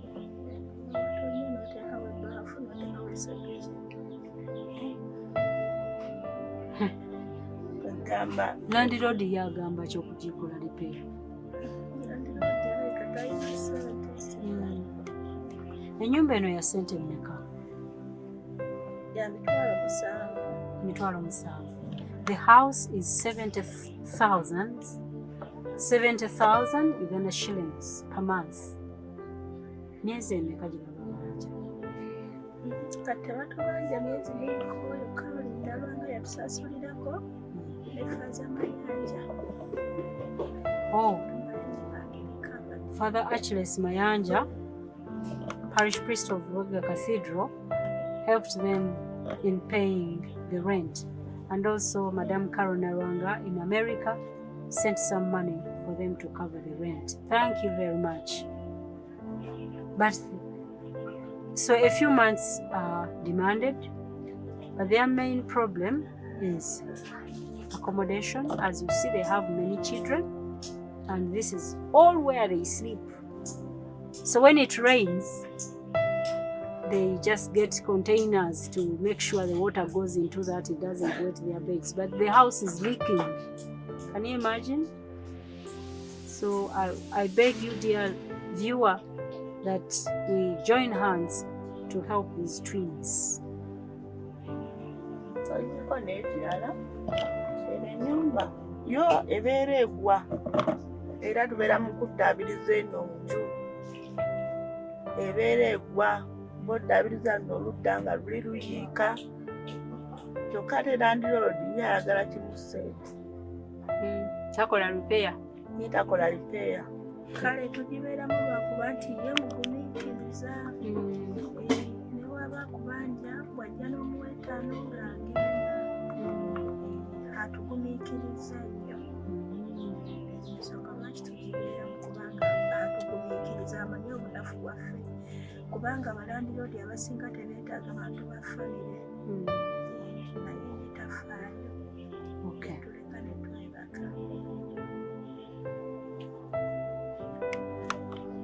She says the landlord is patient enough. He's not like other landlords who demand the money, and if it's not given, they can chase you out of the house. But this one is very patient, and you can pay the little you have. He is very understanding. But the house keeps on falling, one side, then they repair, another side, then they repair. This small room, but that one does not concern the landlord. The landlord just needs money but not repair his house, his room. So for them, they are staying here because the landlord is patient enough. Others are not patient. Meanwhile, they are looking for funds to build themselves a house in their plot in Kikongo so that they can go with their children to live there. Will you help, dear viewer? Kindly, let's join hands to help them. Thank you. N'ekirala eriwo obuntu era nakali kuno ku mubiri kwebuli baziyita mpumbu. Eyiwa empumbu. Era ebiseera empumbu ziba mu biti tugwirira mu matu mwonna kati tubadde era ndi mu kwesokola matu. Kati emiti egyo gyetaaga kusiiga oyiro. Emiti givunze. Sebo ne banyabo emiti gijo egy'ennyumba givunze. Giyiika empumbu zibayiika mu maaso ne mu matu. So baagala kukyusa miti kubanga baagala bagira basigala mu kano akayumba kubanga landiroodi abagumiikiriza. Naye ng'ennyumba eyiika empumbu. Ate ogiraba n'eri si mpubwe pulasita bannange. Baasibako ebiwempe kapeti ezo ze mulaba ne wano ng'ettaka libakunkumukira bambi. Mbeera yeyo bannange gye mulaba basula batyo eri kabada bino bitanda. Gambia abaana mugenda balaba oba ddala bajyamu muno. Ssebo bannyabo atulaba obuvunaanyizibwa bwaffe okuyambako ku Kristo ono abonaabona. Ajja tuweera empeera mu ggulu ennene. Era we najjira eyo ndowooza najja nga covid omukulembeze yagamba ssaawa emu nga mwenna mumaze okweggalira naye tweggaliranga muno mu nju ne baketi zaffe kati ssaawa emu lweneekonda tuggulire ate munange baali bayisiza nga tetukulaba mutugule nga tulina kweggalira mpulira bwe twamalako kati tweralekera ate bwe kirikomawo kyekuba kwe kusaba babazimbira ennyumba osobola okubeera wali ewaabwe poloti eyo yenkanawo obugazi mu maaso eri 5 nene emala emabega 6. The plot is 50 by 60. It is reasonable enough to build a house of some 4 rooms for them to stay in. I know, dear viewer, you may know somebody else who can assist these ladies. Please kindly send the link to that person to watch this story so that we can assist these people.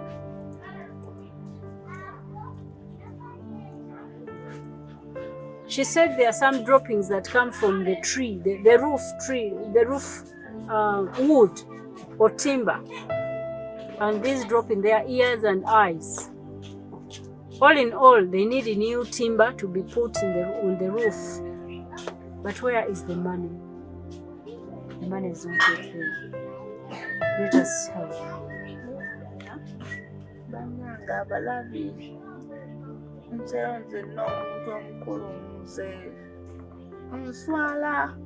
Ngenda ku baketi ng'abaana bandaba olw'okuba nti oluusi buba budde bwa kiro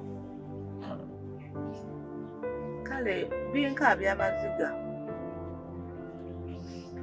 She says during COVID time, they used to the time for curfew was 7 o'clock. By 7 you should lock yourself inside. So they could lock themselves here with all the children. Life was so miserable. The children, how many children? Abana bameka? There are 7 in this house, so they could lock themselves here. When it comes to going for short call or long call, these 2 ladies cannot go there. They can't walk there. So they have to use the buckets.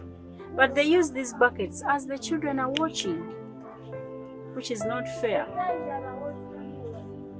So the lady says she's ashamed, but deep inside she's crying. Because how does your child see you going to toilets? It is miserable. Bagamba nti mukyala mwennyamivu ono olw'okuba embeera gy'alimu temusobozesa kutambula agenda ku ttooyi.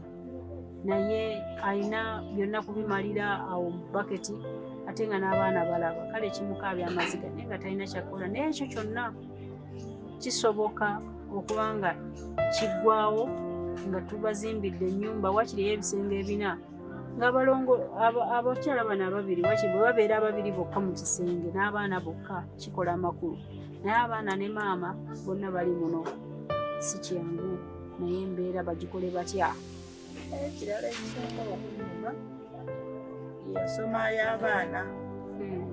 Abaana tebasoma ate nga bwe mba ndaba future yange mu maaso, naye bwe baba nga tebasomye kinnuma kinkabya amaziga kubanga taata waabwe simulina, omwami yandekawo ensonga lwaki najja mbere ne munnange. Omwami yakulekawo olina abaana bameka? Omwami yandekawo nina abaana 2 naye nga ye mulinamu abaana 4. Kati ababiri Omukama yabayita? Ababiri Omukama yabayita naye era twabaziika waffe. Omwami oyo mwabeeranga naye awaka? Twabeeranga ffenna naye yali tamanyi mbeera zange ndowooza, naye yalinga baketi ayitwalayo emmanju naye ndowooza okunjiga ennyo muggalo nga nsiibawo ndowooza n'antegeera neyeetamwa. Ate naakutegeera ntya? Luli yali takulaba? Kale luli yamulekanga okumakya nga nadalwa ggulo okwebaka naye bwe baggalawo ng'alina kusiibaawo. Kati ng'okusiibaawo kumuswaza naye? Kati n'alaba naye takyakola. Omuntu gw'alinawo wakulabira n'ekyo. Natandikanga okumusaba emmere nga nvuma nga nkuba ate ebitaaliwo ate mu ntandikwa. Mu COVID nga kuba? Mu COVID yankubanga nga musaba emmere nga nvuma nga nkuba anvuma abaana balaba n'abantu nga balaba.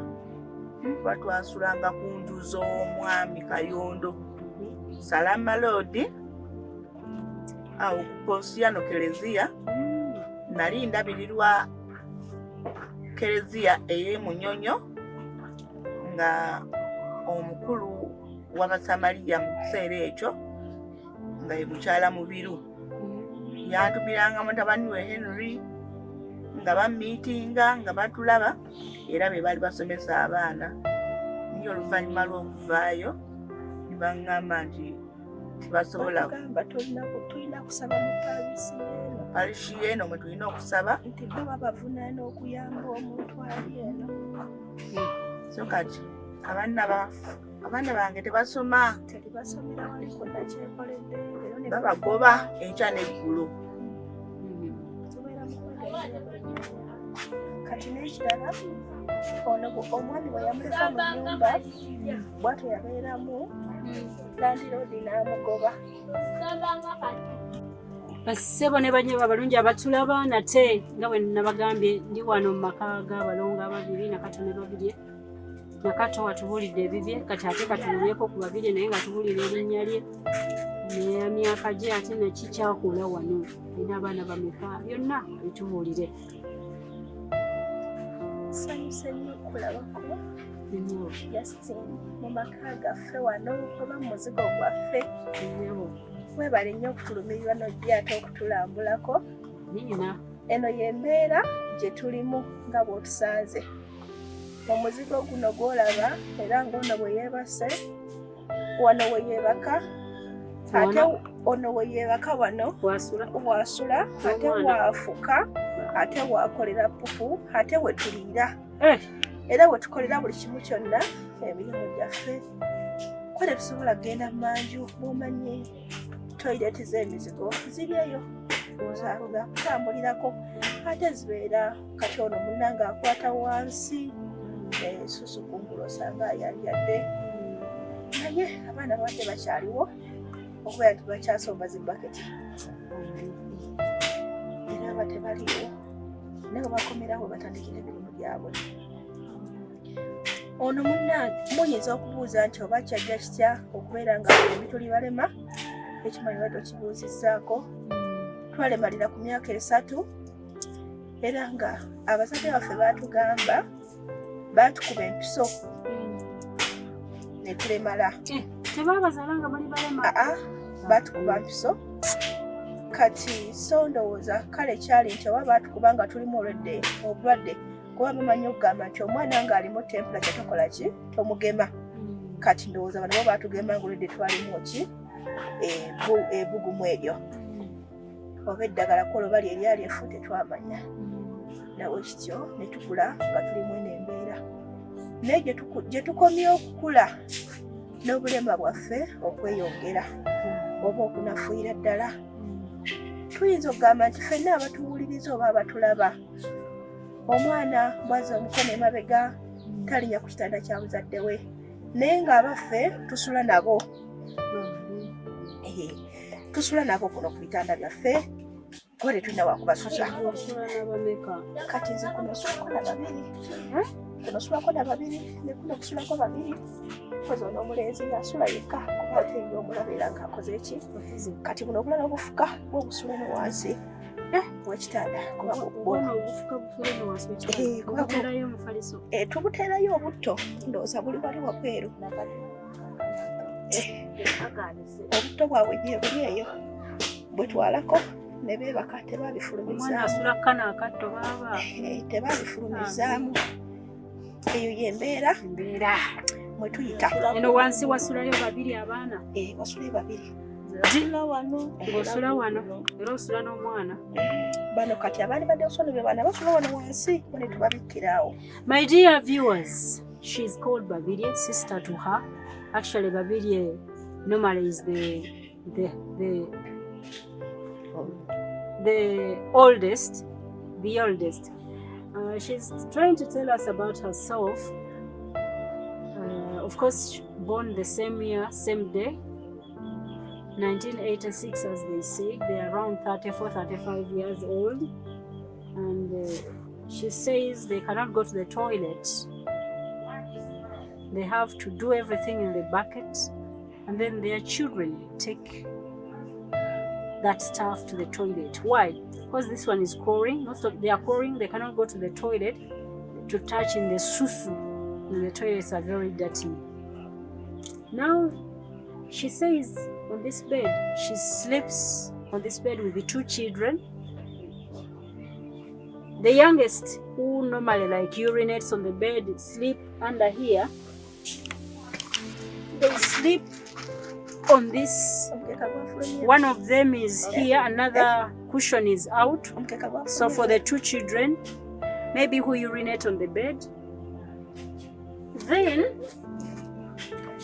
Nakato sleeps here with one of her child. 2 children sleep on this decker here on top, and then the boy, who is a bit older, sleeps here down. They are around 7 in the house. Imagine these 2 parents not going to the toilet and doing everything in the bucket, and their children take it to the toilet. I can't imagine that. But the only solution to this is to build them a house. They have a plot at Kikongo on the main road, Mityana Road, which was given to them by their parents. And if you build a house maybe of 3 to 4 rooms, then 2 of them can sleep alone and the children alone. Life is miserable, but this is reality, dear viewers. I'm doing this so that the world can help these people. I don't need a single penny. I don't need to be paid. But I'm doing what Jesus has commanded us to do, to love our neighbors, to love one another, irrespective of religions and tribes. Whoever is watching this channel, please, and you're seeing these 2 miserable twins, kindly help. We need to build these people a house. We need to collect money together and build the house.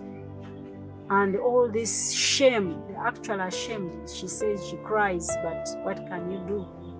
Seeing your daughter seeing you seated on the bucket, urinating there and going long call there, and thereafter you cover, in the morning they take the toilet. Yet it is you, the parent, who would have helped your child to take that stuff to the toilet. It is miserable. She says, they were not born lame. They became lame at an age of 3 years. I think they were immunized polio or any other kind of immunization, but they may have had a temperature.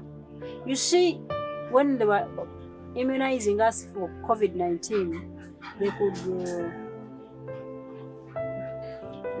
they warned us, to those who have pressure and diabetes, you could not go for immunization or for the vaccine when you had done something. You remember? They may have been immunized when they had a temperature for malaria or anything. That's what they suspect. So they became lame because they were immunized, maybe a wrong vaccine or something. Which year were you immunized? Mwakachi? Mwakachi we baba gemera? Oba yali 8, ndoza 8 nga mukaaga.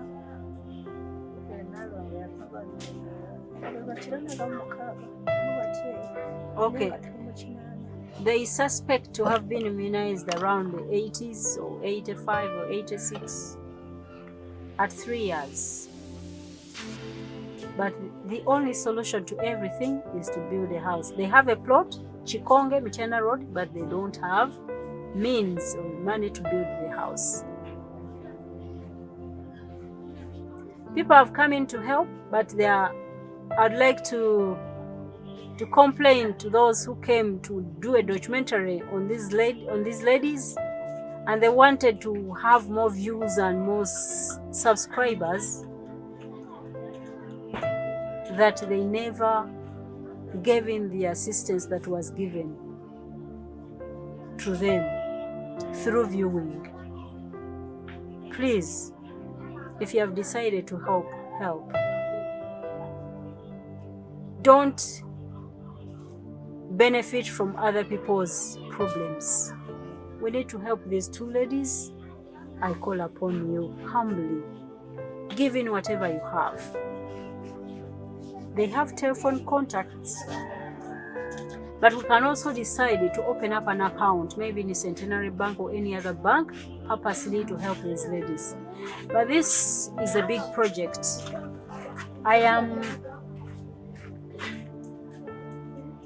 not a rich person. I'm a poor person, I would say. Ego sum paupe. I'm poor to help to do this project, because it's a project which will take more than 10 million. To construct a house, these days materials are expensive. I'm calling upon companies, media houses, to come in and still publicize these two people for help. If you have watched my channel, please share it with those you think can help, so that since it's a big project, we need to open up an account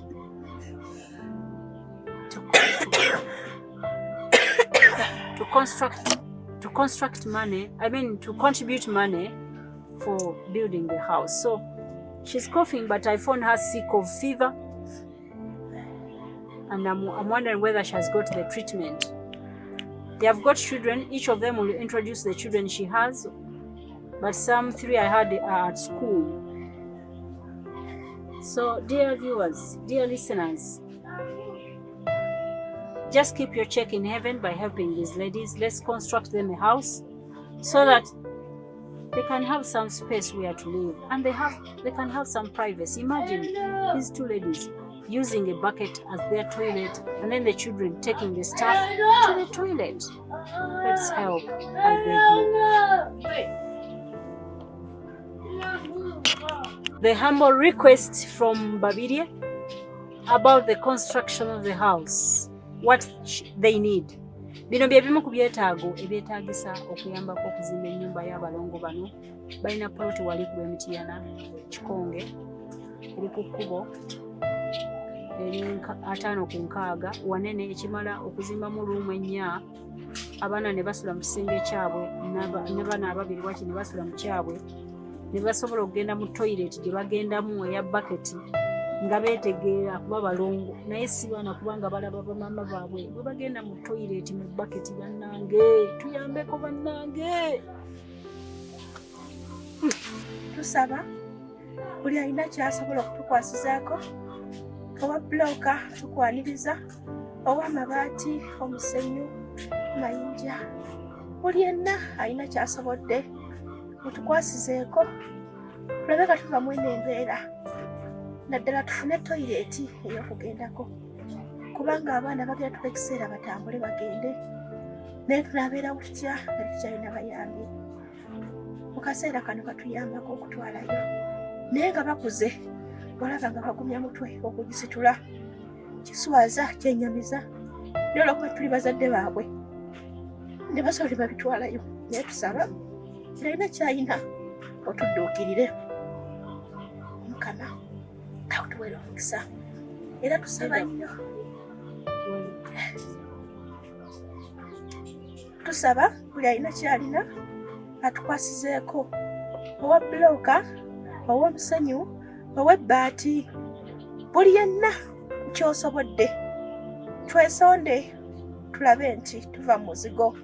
Abaana baffe akaseera kano basobola okutwalayo baketi, naye olaba nga bakuze bakitwaleyo mu mugubi, bagenda kufumira bagende, banaakola naye batuleese batya. Ekisooka muwulirize, tebaliiko waabwe. Ffe bamaama, ffe bataata, muyinza okubuuza nti lwaki tebalina waabwe, naye abaana ffe tubaliko ffekka. Bataata baabaki? Taata w'abaana bange yegwa eddalu, mutabufu wa mutwe. Omanyi gyali? Abeera Mukono ne maama we. Amannya ge y'ani? Yerubuulwa. Mukono awo.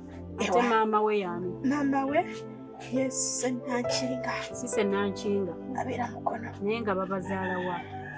Abaana nazaala wange teyalagayo mutabani we gye bamuzaala.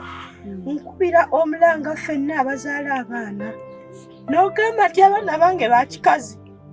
Naye nga tonnaba kubalaga wa gye babazaala. Kino kye kyaliwo ku nazaala wange. Yakuza omwana we nga tamanyiwa waabwe. Kati omwana akuze azadde baana banne. Ajjukidde okunoonya nga tata w'omwana oyo yafa eyandibadde amwandiza mu famire.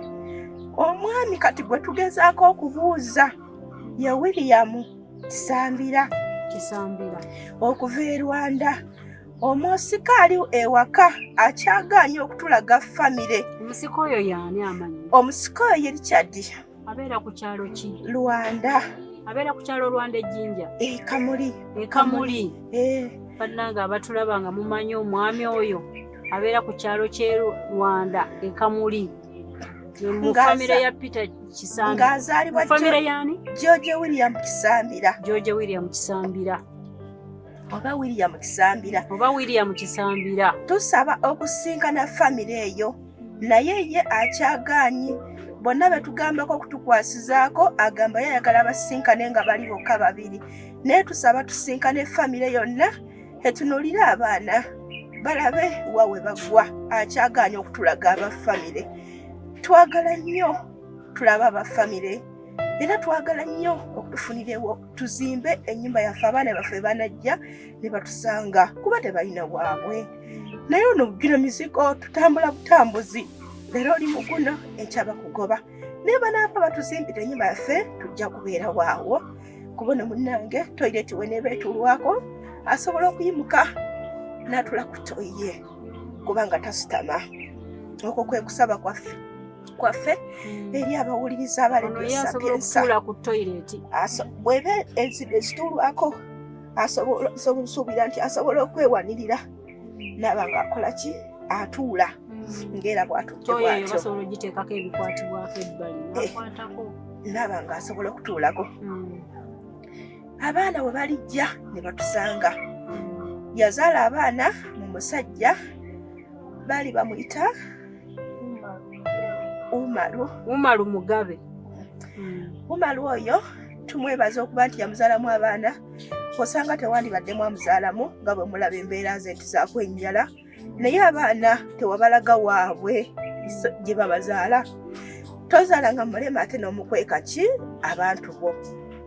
Kubanga kuba ezzadde lyo liruumirirwe. Naye kati abaana babiri nga tubaziika wa mwannyinaffe.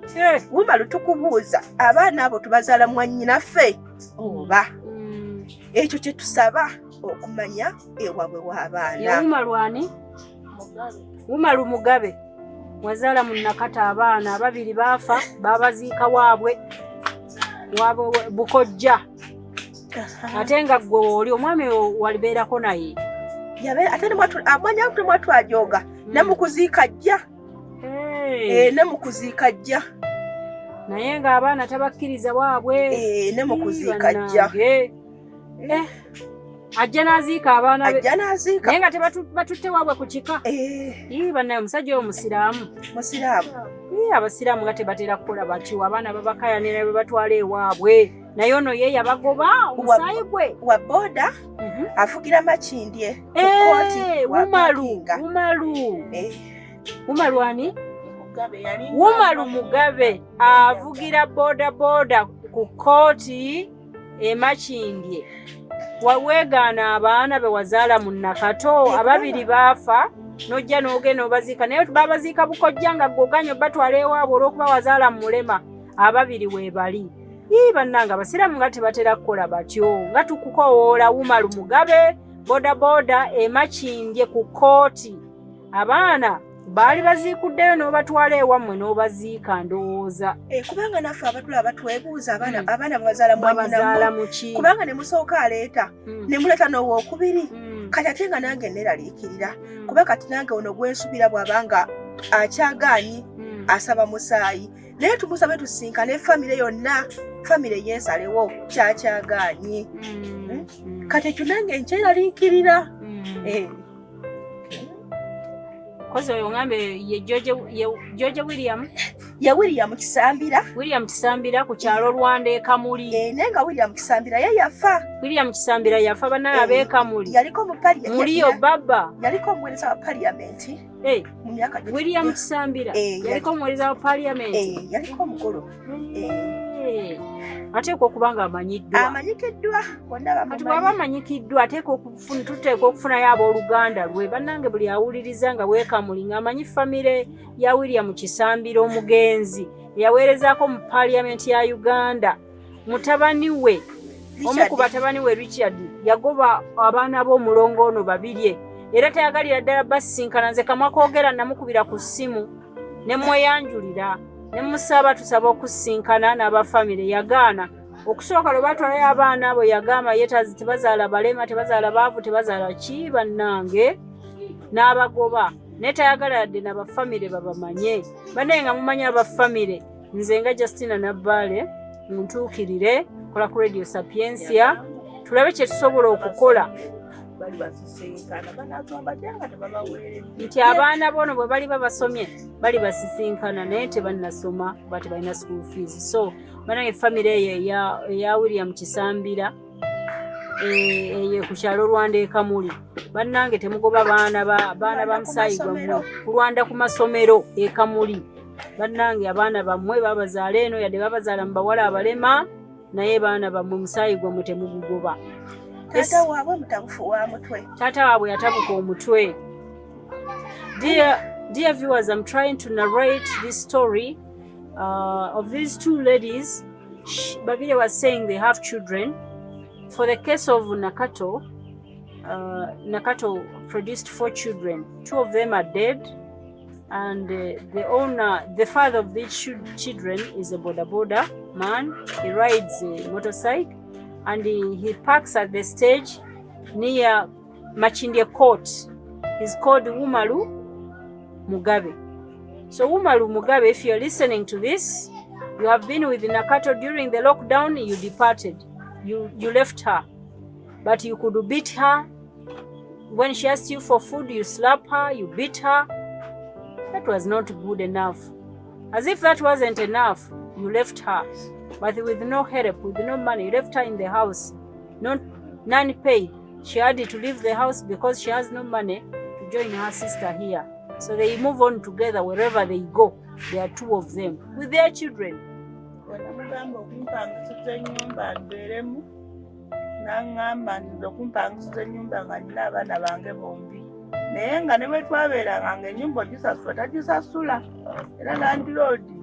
Yanga bakula okuba yagana osasula enju oyo Umaru. Kati bwe yaddako bwe naddamu okwogera naye ku nsonga y'abaana, yangamba agenda kujja atwala abaana bokka ffe tatutwala. Ne mugamba bw'oba otwala abaana abalamu sooka oziikule be twaziika olyoke otwale bano abalamu. Kubanga naffe twabazaala kutuweereza. Kati ate y'abasitula abatwale nga ne gy'abatutte tetumanyiiyo. Awo bwe twayawukanira naye nga ng'anyo bamuwa kuba ffe yali atuleka nga tetugenderako. Umaru wanted to take her children, her 2 remaining children, the 2 of them died. But these ladies, especially in Babile, refused because they don't know where the children are being taken and he does not want to show them.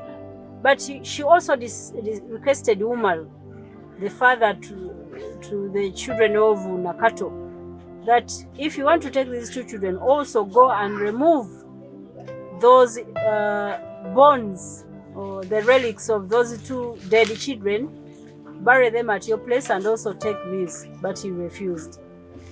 All in all, dear listeners, dear viewers, these 2 people need a house. They have a plot, but the plot is not constructed in anything because they have no money. Let's join hands together. Companies, please come up and help these people. Build them a house so that they can at least they can have 1 room for themselves and then another room for their children. Imagine they can't go to toilet and they do the poo-poo and the short call, long call in a bucket, and the children take the bucket to the toilet. They can be built a small toilet inside their house and everything is done because they had to produce these children for help. If they didn't have these children, who would be helping them? So they were forced to, to have children with any man so that they can be assisted the way they are. And the children are indeed helping them. Very soon you're going to see the children on camera. Thank you very much. Waliyo kirala kisigaddeyo?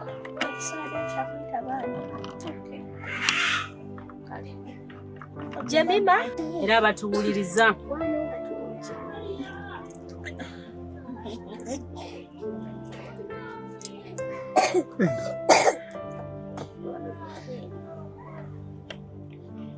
Nga mutuwuliriza twogera obbeebaza. Nze Justine Nabbaale kyalina story eno era balongo bano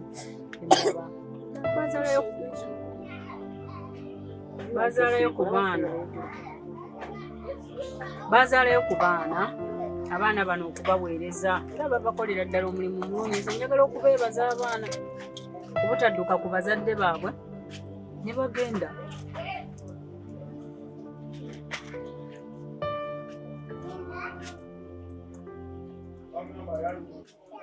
Njagala okwebaza abaana bano okubeera ne bazadde baabwe ne batabaddukako kubanga omulala agamba nze muzadde wange mwema nze kaŋŋende nze nyeewala. Mwebale kugumira abazadde bammwe mu mbeera yaabwe era munywere mugume mubakuume. Manyi Mukama talyazaamaanya kijja kubaako kyakola gye mujja. Emyaka egitali gyawala nnyo mujja kuba mufunye ow'okusula awanene. Tukkiriza nti Omukama ajja kukikola kubanga omuntu tasobola kulaba kintu kifaanagana bwe kiti n'atasitukiramu. Era kampani zensaba zisitukiremu muyamba abantu bano. Bagenda twanjulira abaana be balina naye bano bemulabako nga bwe mubalaba baabano we bali. Abasatu bagambe bali ku ssomero, ababiri bali ku ssomero. Obwana bugobe waabwe kagambe kagende kagambire awo. Yabo abaana baffe abazaalibwa abalongo bano Nakato ne babirye omu gwe mulaba wano agenda mutwanjulira naye nga bwe mulaba simanyi kyatuukawo naye yajja Katonda yazza bibye katubuulire tenna yajja. Ndabona ku mutima kasina abayagala abangulira eddugo mulungi kati zino enkofu buli lwagula zongera kusimba. Baatugamba nti zandibadde nga zikolokotwa naye tetwalina ssente ebiri okubanga kuddawo bamujjanjabira kirudde kubanga twasooka bulago neyemugoba temusobola yamala okwesemulanga ng'aliko okisigeni tetugibuuka Mukama n'amuseekulu yambeera mwe tuli era yagwawo mu sigiri mu bijanja twatufumba bijanjalo olw'obufunda kuba enkuba yali etonnya nga tutadde awo akasigiri tukalembekereza bwatyo n'agwamu era nga bwe buyambe omu bwe tusaba okulabika nti tuva ewafunda. Osanga senga twali wagazi titwandifunye mbeera bweti n'olwokuba twali wafunda biro byonna byatuukawo. Ani yamujjanjaba mu ddwaliro gwe wagenda? Nze naliyo mu ddwaliro kubanga wange kereke babeere bwono nze mbeerayo kubanga era tasobola kutambula. Era kati oli abadde avaayo naye kati oli yamututteyo tuwa buwi tumutwale naye Katonda ye twali tulina akaseera twatuuse mu kaseera akazibu ngako keetaagisa bazadde okubanga weebali. Naye ono embeera gye twatuukako ono yenna yagwa mu bulyo n'asiriira. Yasiriira nno yenna okuggwawo eno yonna kubanga walabidde wano yonna yasiriira lwako tetumwambudde. Mumwambule baaba nga walaba. Bannange omwana yajja yenna naggwawo mwana muwala ono bassebo abalaba abasobola okuyambako plastic surgery oba abasawo baffe mwana wa abalongo bano abalema bemulaba wano naye yagwa mu bijanjaalo enkuba etonye nga akasigiri bakayingiza munda kwegamba ensonga lwaki yajja naye musobola okuyamba ku mwana muwala naye yajja naye yonna amagulu ku lubuto lwonna okuva mu kifuba okukka wansi n'amagulu era amabeere gosi gakumera kubalaba gonna go gasiriira tegalaga sayini yonna nti ganaabeerako tegalaga kale naye mukama yeebale muwonya yeebale kumuwonya era kyamwongera ekirabo eky'obulamu abaana mubatwanjulire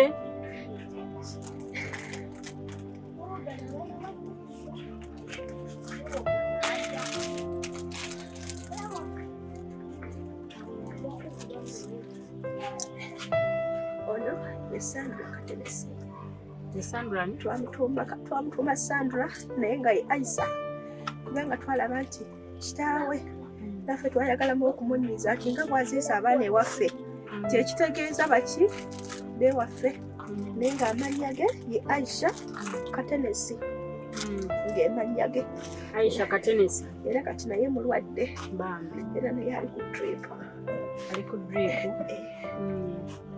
Gideon jangu weeyogereko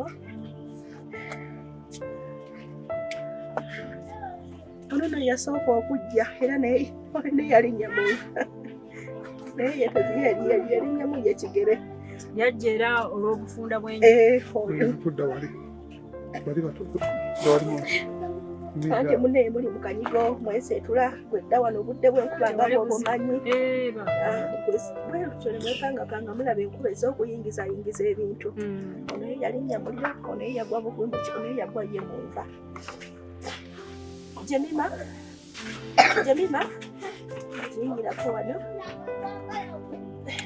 ono aveeyo kati mumuveeyo ne bwadda wali oti wano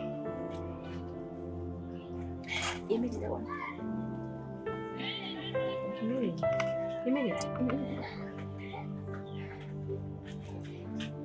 tunula wali mu kamera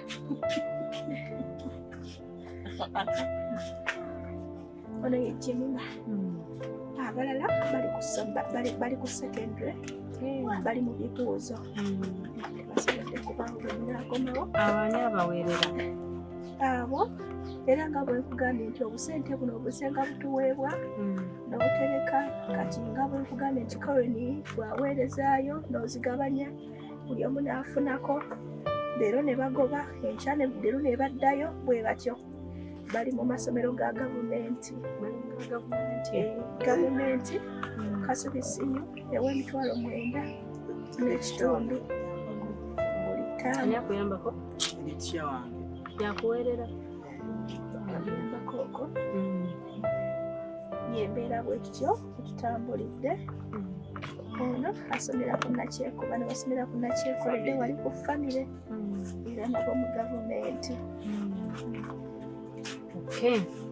kakati abaana aba Nakato be baluwa kati abaana ba Nakato omu ali mu kyalo nga bwabagambye kati ono yaliwo omu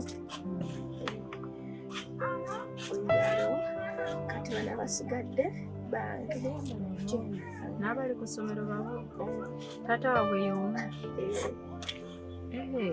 naye kati taata wagenda tosooka kwambala taata w'abaana bano we wabeerera naye nga tannaba kutabuka kati taata w'abaana bano we nabeerera naye kubanga alabika nti yali mutabufu wa mutwe yafuna aksidenti omusayi ne gumugenda ku bwongo kati ngenda okuba naye nga yafuna aksidenti kati era yabeeranga ku ddagala kati nga tufunamu obutabanguko bwebityo bwomanya ebitunyizaamu yannomalumanga era eno mugongo nina enkovu nga ndaba obusungu nga ye ayina bungi kyesaamanyanga nti omutwe guliko akabuuza naye nga bwanyiiga nnyo bwe yamalanga okunkubakuba n'asambasamba ng'agenda ewa nnyina kati paka maama we n'amugamba bw'olabanga maaki wanyiize ng'okola ki ng'ojja eno ewange oba munyombye mu ssaawa mmeka za kiro ng'atagagulo ng'agenda ewa nnyina nga gyabukeeseza enyamba bonna babeera bwe bati kati ekinkakasa nti mutabufu kubanga yali nka takola nga lero bwakola nga yabaka nnyo mbuliri paka ssaawa mmeka lwazuukuka. Ndowooza akakumbe bamuwadde eddagala ekiro nga lirikoze eki lyerimwebasizza nga nze simanyi. Kati olwaddako ne mulemerako ennyo emugamba teyagala kola nze kanzire ewaffe kanzire wa jjajja wange ntuule. Kati bwe namugamba bwe ntyo netunenemerako olw'okuba nali mbeera mukono akaseerako nengenda nensinkana RDC Matovu ye yaliko ekiseera ekyo emukono Matovu ne munnyonnyola bw'atyo n'afuna ne bamufunira omulimu ku bisopu emukono gwakukuuma. Yakuumayo emyezi 2 ku ssomero ne balibba. Ebintu bwe baabibba ne bamusiba. Bwe bamusiba ne ngamba oba ate kati ngenda kukola ntya? Luli abadde nga ayite afu y'akawunga badde nga wano ng'aleeseeyo emyera kati nno nkomye. Ne ngenda ewa maama we. Maama we nalowooza anaatya naye teyatya. Yagenda bugenzi mu keesi ze ng'aggyayo ebipapula bye nga tugenda nabyo ku poliisi. Bwe twatuukayo nga babuuza Lubuulwa aliwa? Ne bagamba ono tasibwa. Bw'oba oyagala musiba omusibira wakaawo. Twakoze nansobi nnyo okumusiba. Ne ngamba tasibwa. Lwaki tasibwa? Mu mutima gwange olwo nenkitya lwaki tasibwa. Ne ngamba ne bulijjo ne bwakola bino byonna nga yeetasibwa. Kati olwo mu kunoonyereza ennyo nenzira ewaka ne nazaala wange okujja ebipapula nga bimulaga nti obutabufu wa mutwe. Ng'ebbanga lyonna nali nga simanyi. Era nazaala wange era nkunenya nnyo okundeka nkuuma omuntu eyenkana bw'atyo naye nga tosobodde kumbulira kizibu kye. So senga wakiŋŋamba nandibadde nga mmanya kati anyize kamwesonyiwe naye nze namulemerangako kumbe nemera ku nsolo gye saamanyanga. Kati era bwentyo bwe namanya okuva olwo neŋŋamba kantandika obulamu obwange n'abaana bange kuba nalisobola balekera mutabufu wa mutwe kubanga ninamu ab'obuwala ninamu ononye mulenzi bwetyo netandika okuba n'abaana n'okutuusa kati ng'era bwe nnoonya n'ewaabwe. Taata w'abaana bange mumanyi naye taata w'abaana bange tamanyi waabwe. Akaseera kano ye mutabufu wa mutwe talina kyasobola kwekolera kuba ye kasita omuwa emmere yeebaza bwebaza nti kiwedde. Naye nze ezadde lye nnina ngenda kulikola ntya? Kyekisinga okunnuma kyevudde nvaayo eri abawuliriza aba Radio Sapientia. Mwenna abawuliriza purogulaamu muveeyo mwenna abawuliriza purogulaamu ya Justine Nabbaale muveeyo mutukwasizeeko mukwase n'amaanyi kubanga ono ye agamba nti kugenda mu musaayi. Bannange Richard ye muganda wa bba wange era nga azaalibwa William Kisambira okuva e Rwanda Kamuli.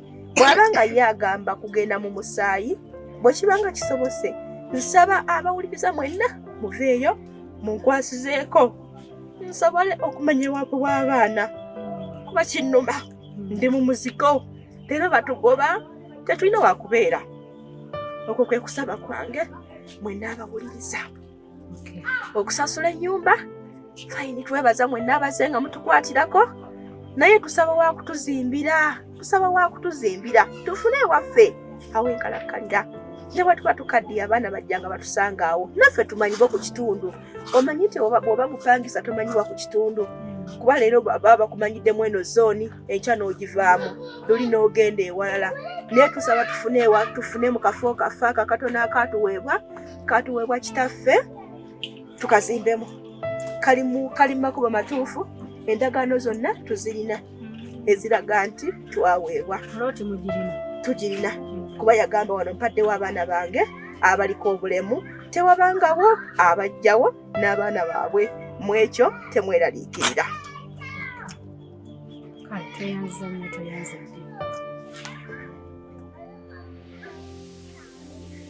My dear viewers, these are the twins. Babirie was narrating to us some of the problems they find. Unfortunately, she has a fever, but she has shown us her children. Nakato has 2. One of them is with the mother. We wanted to see the picture of your mother, Nakato, on phone. The mother is old, she's in Kiboga. And then these others belong to Babirye. This one got burnt. She got burnt the whole part of, as you see it. And her worry is she may not have breasts because of the serious damage of the burn, of the fire. She fell into the hot beans which were inside here. It was raining. They brought in the saucepan and the charcoal stove inside. And this is a very small place, bedroom, stroke, sitting room. So this place was squeezed. The girl fell into the beans. And she spent some 3 months in Chirudu after being changed from Mulago Hospital. That one she's holding in the picture is their mother. Their mother is quite old. The mother is old and she has one of the daughters of Nakato who is also not studying. If somebody could come up and pay school fees for her, and she attends class from Kiboga. She's quite a grown girl but not studying. But her mother would like her to study. These ones are also in school. This one, the head teacher is looking after him. Thanks be to God. Then her, I don't know who is paying her. She's also in school.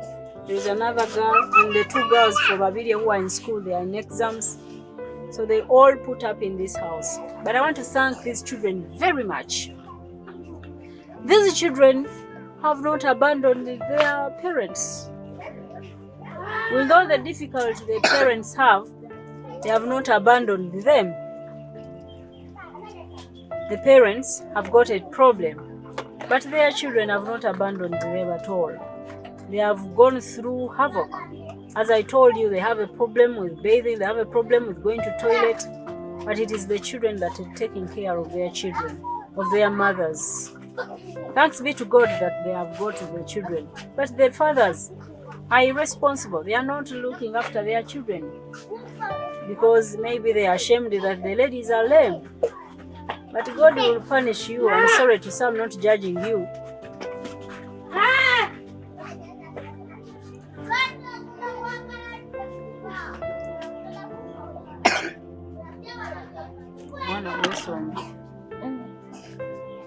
Move out.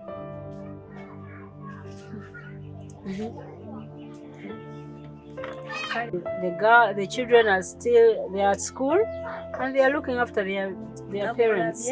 Family eno gyenina yonna kuba kati ne Nakato naye family kunze omu kubendabirira kuno ye teyesobolerako ddala nga bwe mulabye n'abaana be bonna byonna nze mbikwasaganya kuba teyesobola ate sina wakumugobera kubanga abaana ababe bebange n'abange bebabe bonna ffenna tuliwo okuyambagana kubanga Bayibuli egamba okuyamba.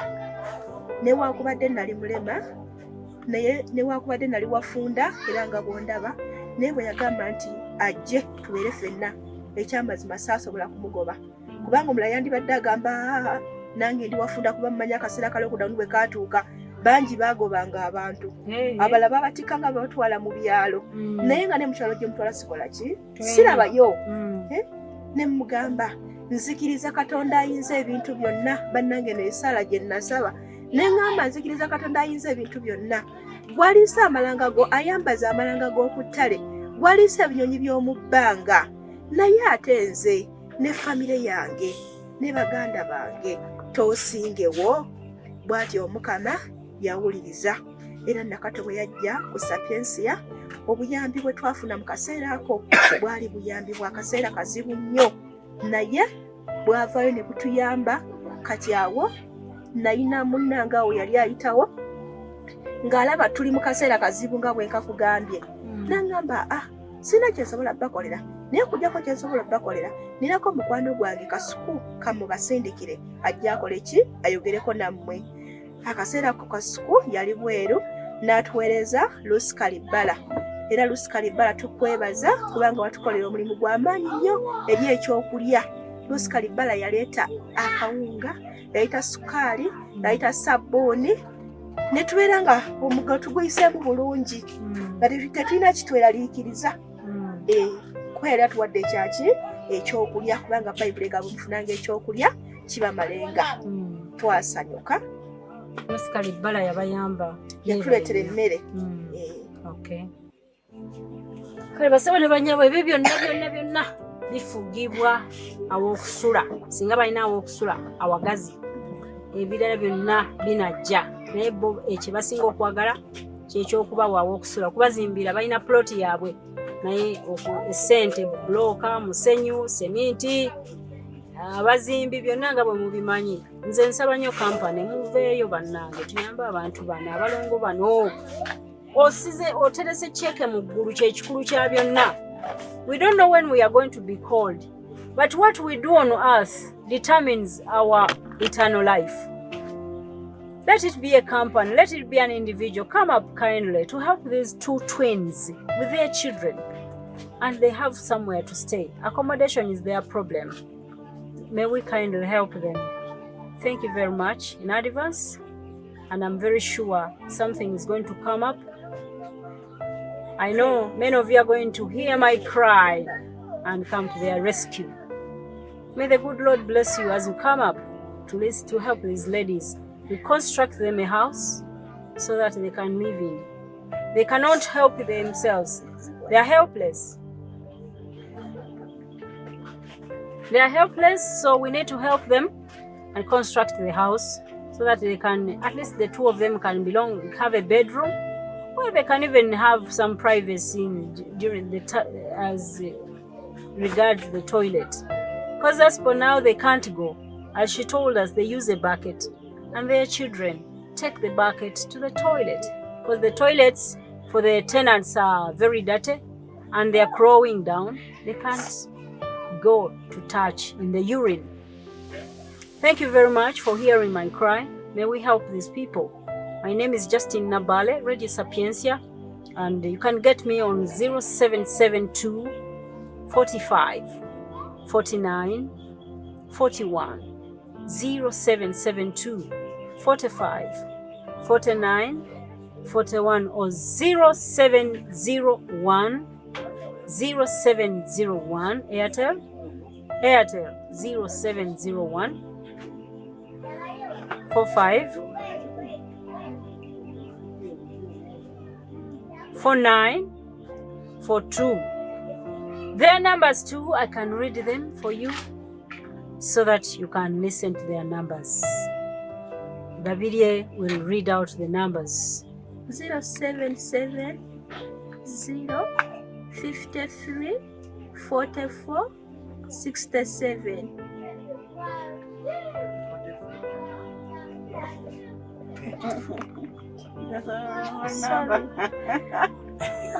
Okay, repeat it.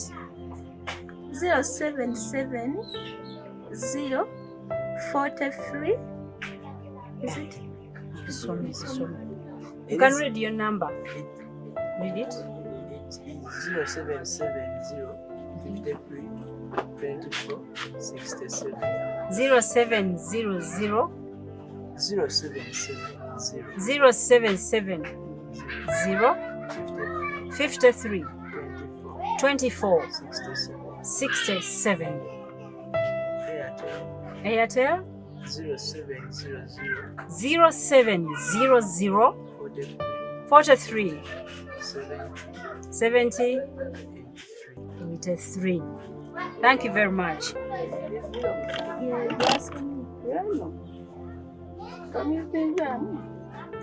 Okay. Kambuzeko ku mwana ono y'omu ku baana ba mulongo babiri oba ali mu kirasi ky'amannya go. Soma yogera nnyo. He's by names of Mwanguzi Gideon. Where do you go to school? I go to school at Kasumi Church of Uganda Primary School. He goes to school at Kasumi Church of Uganda Primary School. Who pays your school fees? Mr. Sengabire Momowa, the head teacher. Did your parents approach him? They approached him and asked him to give a bursary. To give you a bursary? Yes, please. Your mom Nakato? Yes. Went there? Yes. Okay. There. And asked. Okay. Mbadde omwana ono ye Gideon ani muwanguzi yazaalibwa Babirye. Mbadde mubuuzaako asomera nanga masomera Kasubi Church of Uganda Primary School. Oba ali mu kirasi ki? Ali mu P6, is in P6. Y'omu kubayamba ku bazadde be. Weebale kubeerawo kubanga abaana bwe bavubuka badduka. Naye obaddewo n'oyamba ku bazadde. Yongera nno bayamba Mukama ajja bawa ekirabo eky'amaanyi. Obuteegaana bazadde bammwe okubayamba mu buzibu mubabeererewo mwongere. Owulira otya nga bamaama bali bwe bati muli owulira otya era abaana ku ssomero balina kye bamanyiiko tebakujjerega tebakwogerera kintu kyonna? Tebanjerega kuba abasomesa tebakimanyisa baana bonna kumanya nti bazadde bange balemera kyasigala mu gonga sitaafu. N'abasomesa bennyini waliyo abatasomanyi batemanyi abakimanyi. Okay. Kati abazadde bano gw'owulira otya nga maama ali bw'ati? Siyinza kunnyonnyola era buzibu ki bw'osanga? Nze obuzibu bw'ensanga nti nno otunuulira abazadde ba banno nga bo batambula bulungi naye nga gwe abawo bo nga bo embeera zaabwe zaawukana nnyo ku z'abanno z'abazadde ba banno. Era okigumira kuba tulina kyakola tusigwe Katonda tusumulubakiza kyekyo kyenkulira. Mukikkiriza. Kati biki by'oyamba ku bazadde bo by'osobola okubayambako nga gwe omwana? Gyenkola wano nze nkola emirimu nti kati nze gwe batuma ogenda kati genda mu katale kuba mulimu emirimu wadde abawala bwe balina waliyo emirimu g'abawala gye batakola kati ng'okima amazzi nzagakima. Mugakima ku luzzi? Tugakima ku ttaapu. Okay, ne musasulayo kasente. Okay. Tweyanziza.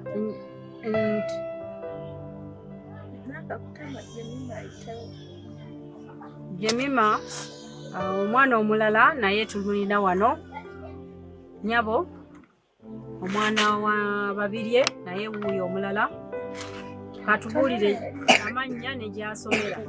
Yogera nnyo amannya. Tonera wali mu kamera. Amannya gange Nankinga Jemima. Okay, Nankinga Jemima osomera wa? Asomesi. Osoma n'ono mwannyoko? Ani akuweerera? Mama yakuweerera. Okay. Kati abazadde bo bano bayamba ki? Bayamba ki ku mirimu gy'awaka? Twalayo bucket. Gwotwalayo bucket bange? Bucket ebaluma. Ebaluma.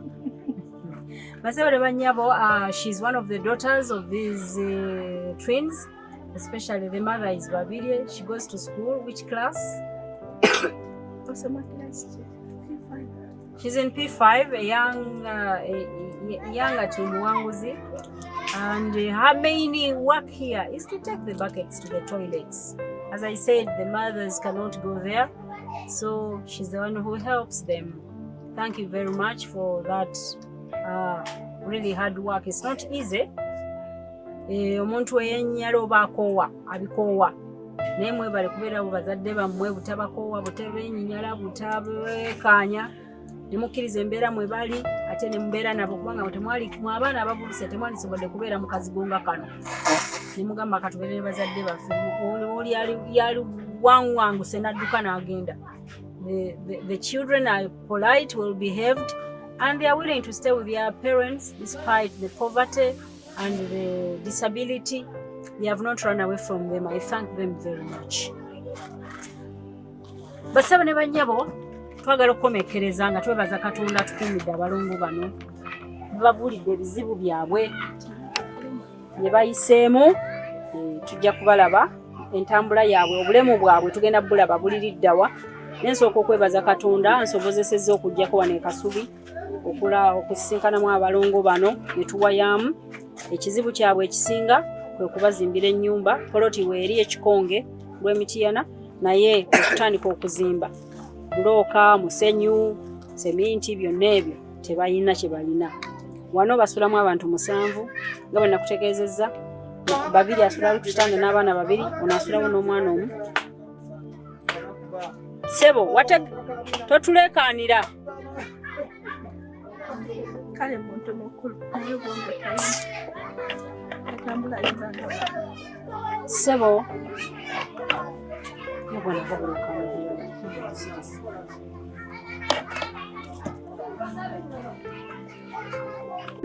and viewers, I thank you for this precious time.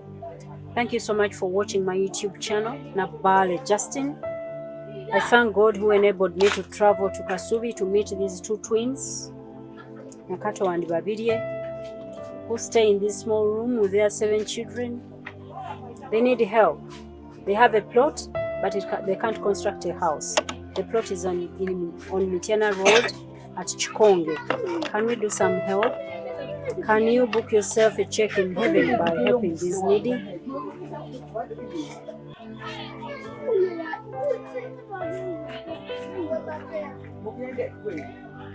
Let us help them. They have children who go to school.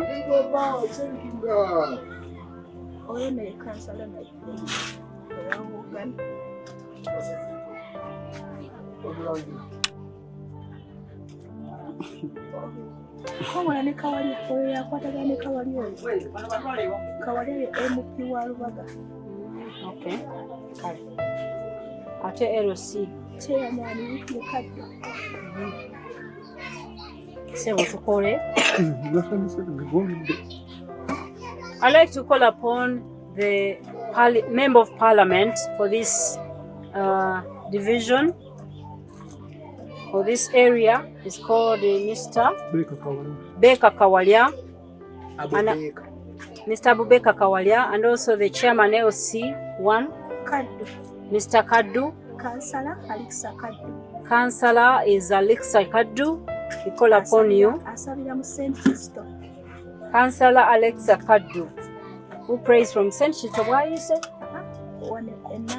St. Chito Nakulabye. Please, we call upon you to join hands, and we look for funds to help construct these 2 twins a house. These are people in your area whom you have to help. Let us start with the people in your area, and then we can go elsewhere. That is Honorable Abubeka Kawalya, MP Lubaga South. Please, we are calling upon you. MP Lubaga North, you are being called upon to help these twins who are staying in your area but are too congested with the children and their property. Thank you very much. Mwe Gideon ani yakaba Kambagende wawe nyabo basebo ne banyabo mukirize mbasiibule. Tukomekereza interview yaffe y'olwaleero nga tukyalidde abakyala bano abalongo Nakato ne Babirye n'abaana baabwe basula mu kasenge kano ke mulaba akati n'ennyo bwe kati tekalina bwe kali n'abaana baabwe abatulamu abantu 7. Babirye asula n'abaana 2 ku kitanda, Nakato asula wano wansi n'omwana omu. Abaana abalala abate nnyo basula wano wansi w'ekitanda ne bupiro bw'entebe kamukamu. Abalenzi omukulu asula wano yekka, ate abawala 2 basula kuno bambi. Tubayambeko nga bwe tusobola, tubawe emmere, tubawe ebyokwambala, tuwerera abaana baabwe, anti abaana babazaala babayambe, bonna beekulula tebeeyamba. Ate tubazimbire ennyumba, balina poloti ekikonge lw'Emityana. Abaana bano basobola okukola ki?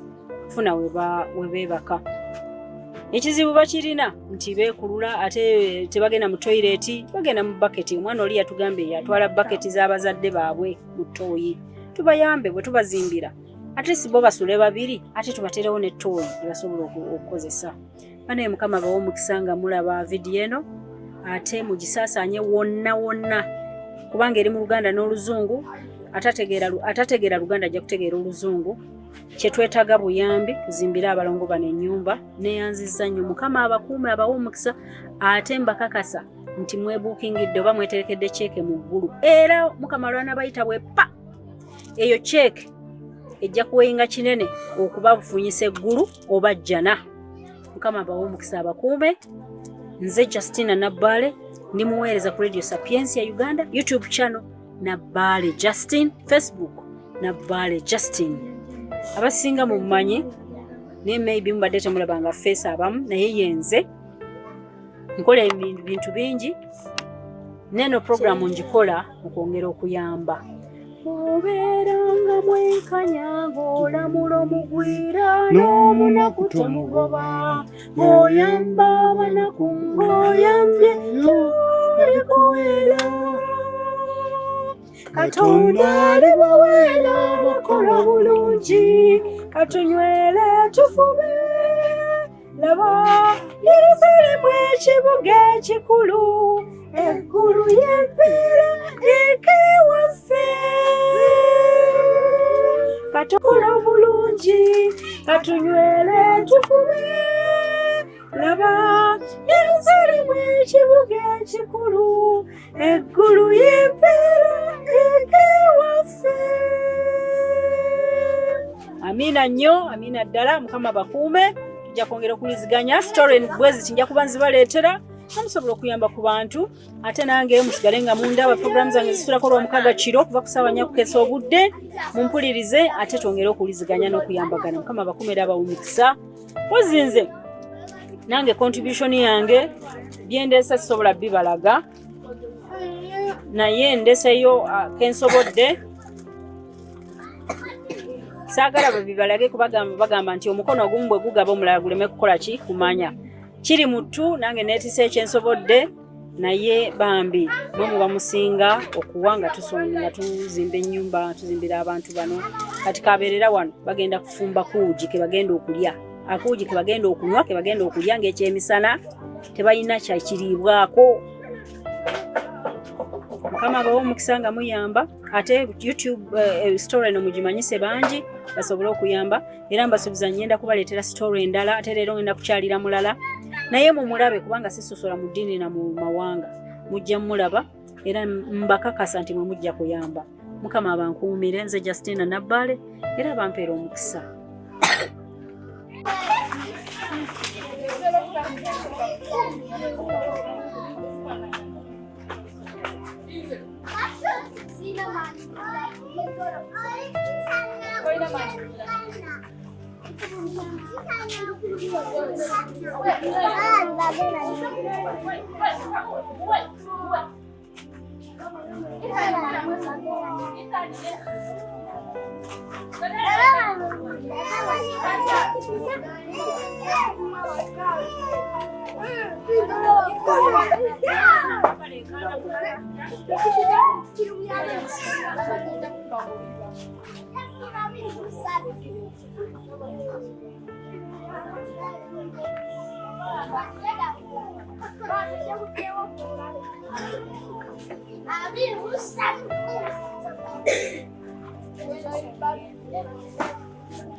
Asti, pesa kawiri kyalo sawe kawiri kyeta kogeddeko. Kogeddeko. Nzikuwa muzira kisana akamu. Ate nasobola okuzannya.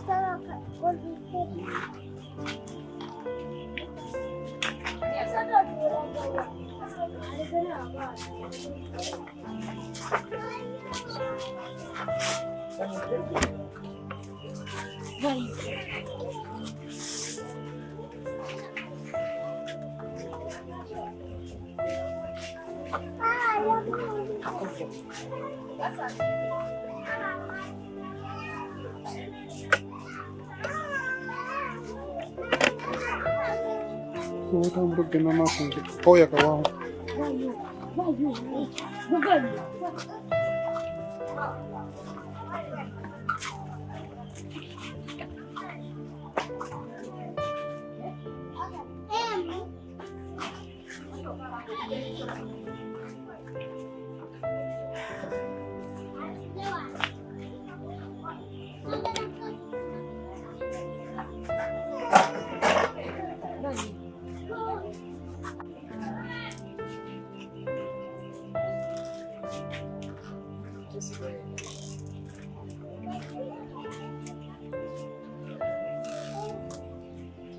My dear listeners,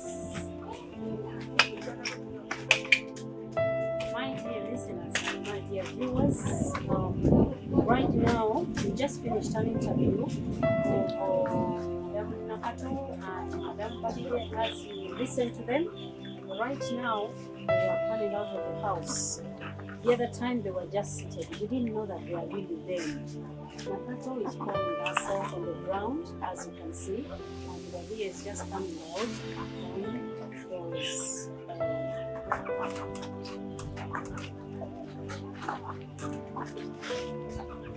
clutches,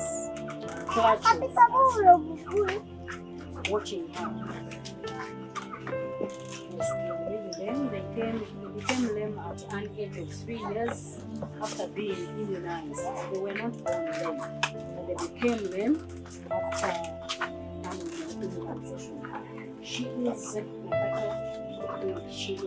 They are twins, sisters, staying in the same house with about 6 children, as you can see. So this is their disability, and they really need our help. They have a thought that they cannot construct a house. You have done good for them if you contributed money to construct them a house so that they can stay in it. She's currently sick of malaria, but she could talk. Here is Nakato. She also calls herself on the ground. They cannot stop here.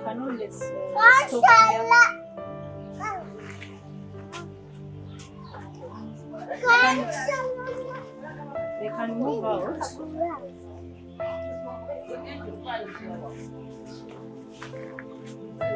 They can move out on the border to look for assistance. Just as Nakato phone here to sapientia. Staying here. But Nakato needs a wheelchair. Just as you see her, she's calling herself on the ground. If you helped her with the wheelchair, that would also save her movements. Because she moves also in case she wants her child to study, she can go to the school to ask the headmaster help, or anybody of generous heart, or look for anywhere else where they can get some assistance of food and clothing. Kindly be of help to help these 2 twins to find them accommodation. They have a plot, but they cannot construct a house in the plot. You can also help them with the food and clothes. They have 6 children. These children are very much of help to them. These children help them a lot, so we cannot say why they don't have food for these children. They are on floor. Otherwise, nobody else will be assisting them. Thank you very much for coming to my cry in advance. Let us work together as companies, as individuals, to help these 2 twins. There's a son, a daughter, another daughter, the son, 2 children at school are doing exams in senior secondary school. They really have children. They need a big room where they can, stay the rest of their lives. Thank you very much for answering my cry in advance. I know there are many people there who have heard or listened to this story. Kindly be of help by sharing this story and the link to others so that they can come into help. I'm called Justine Nabbaale and I work with Radio Sapientia Uganda. And my programs are aired out every Saturday night from 10 p.m. to 5 a.m. Sirika!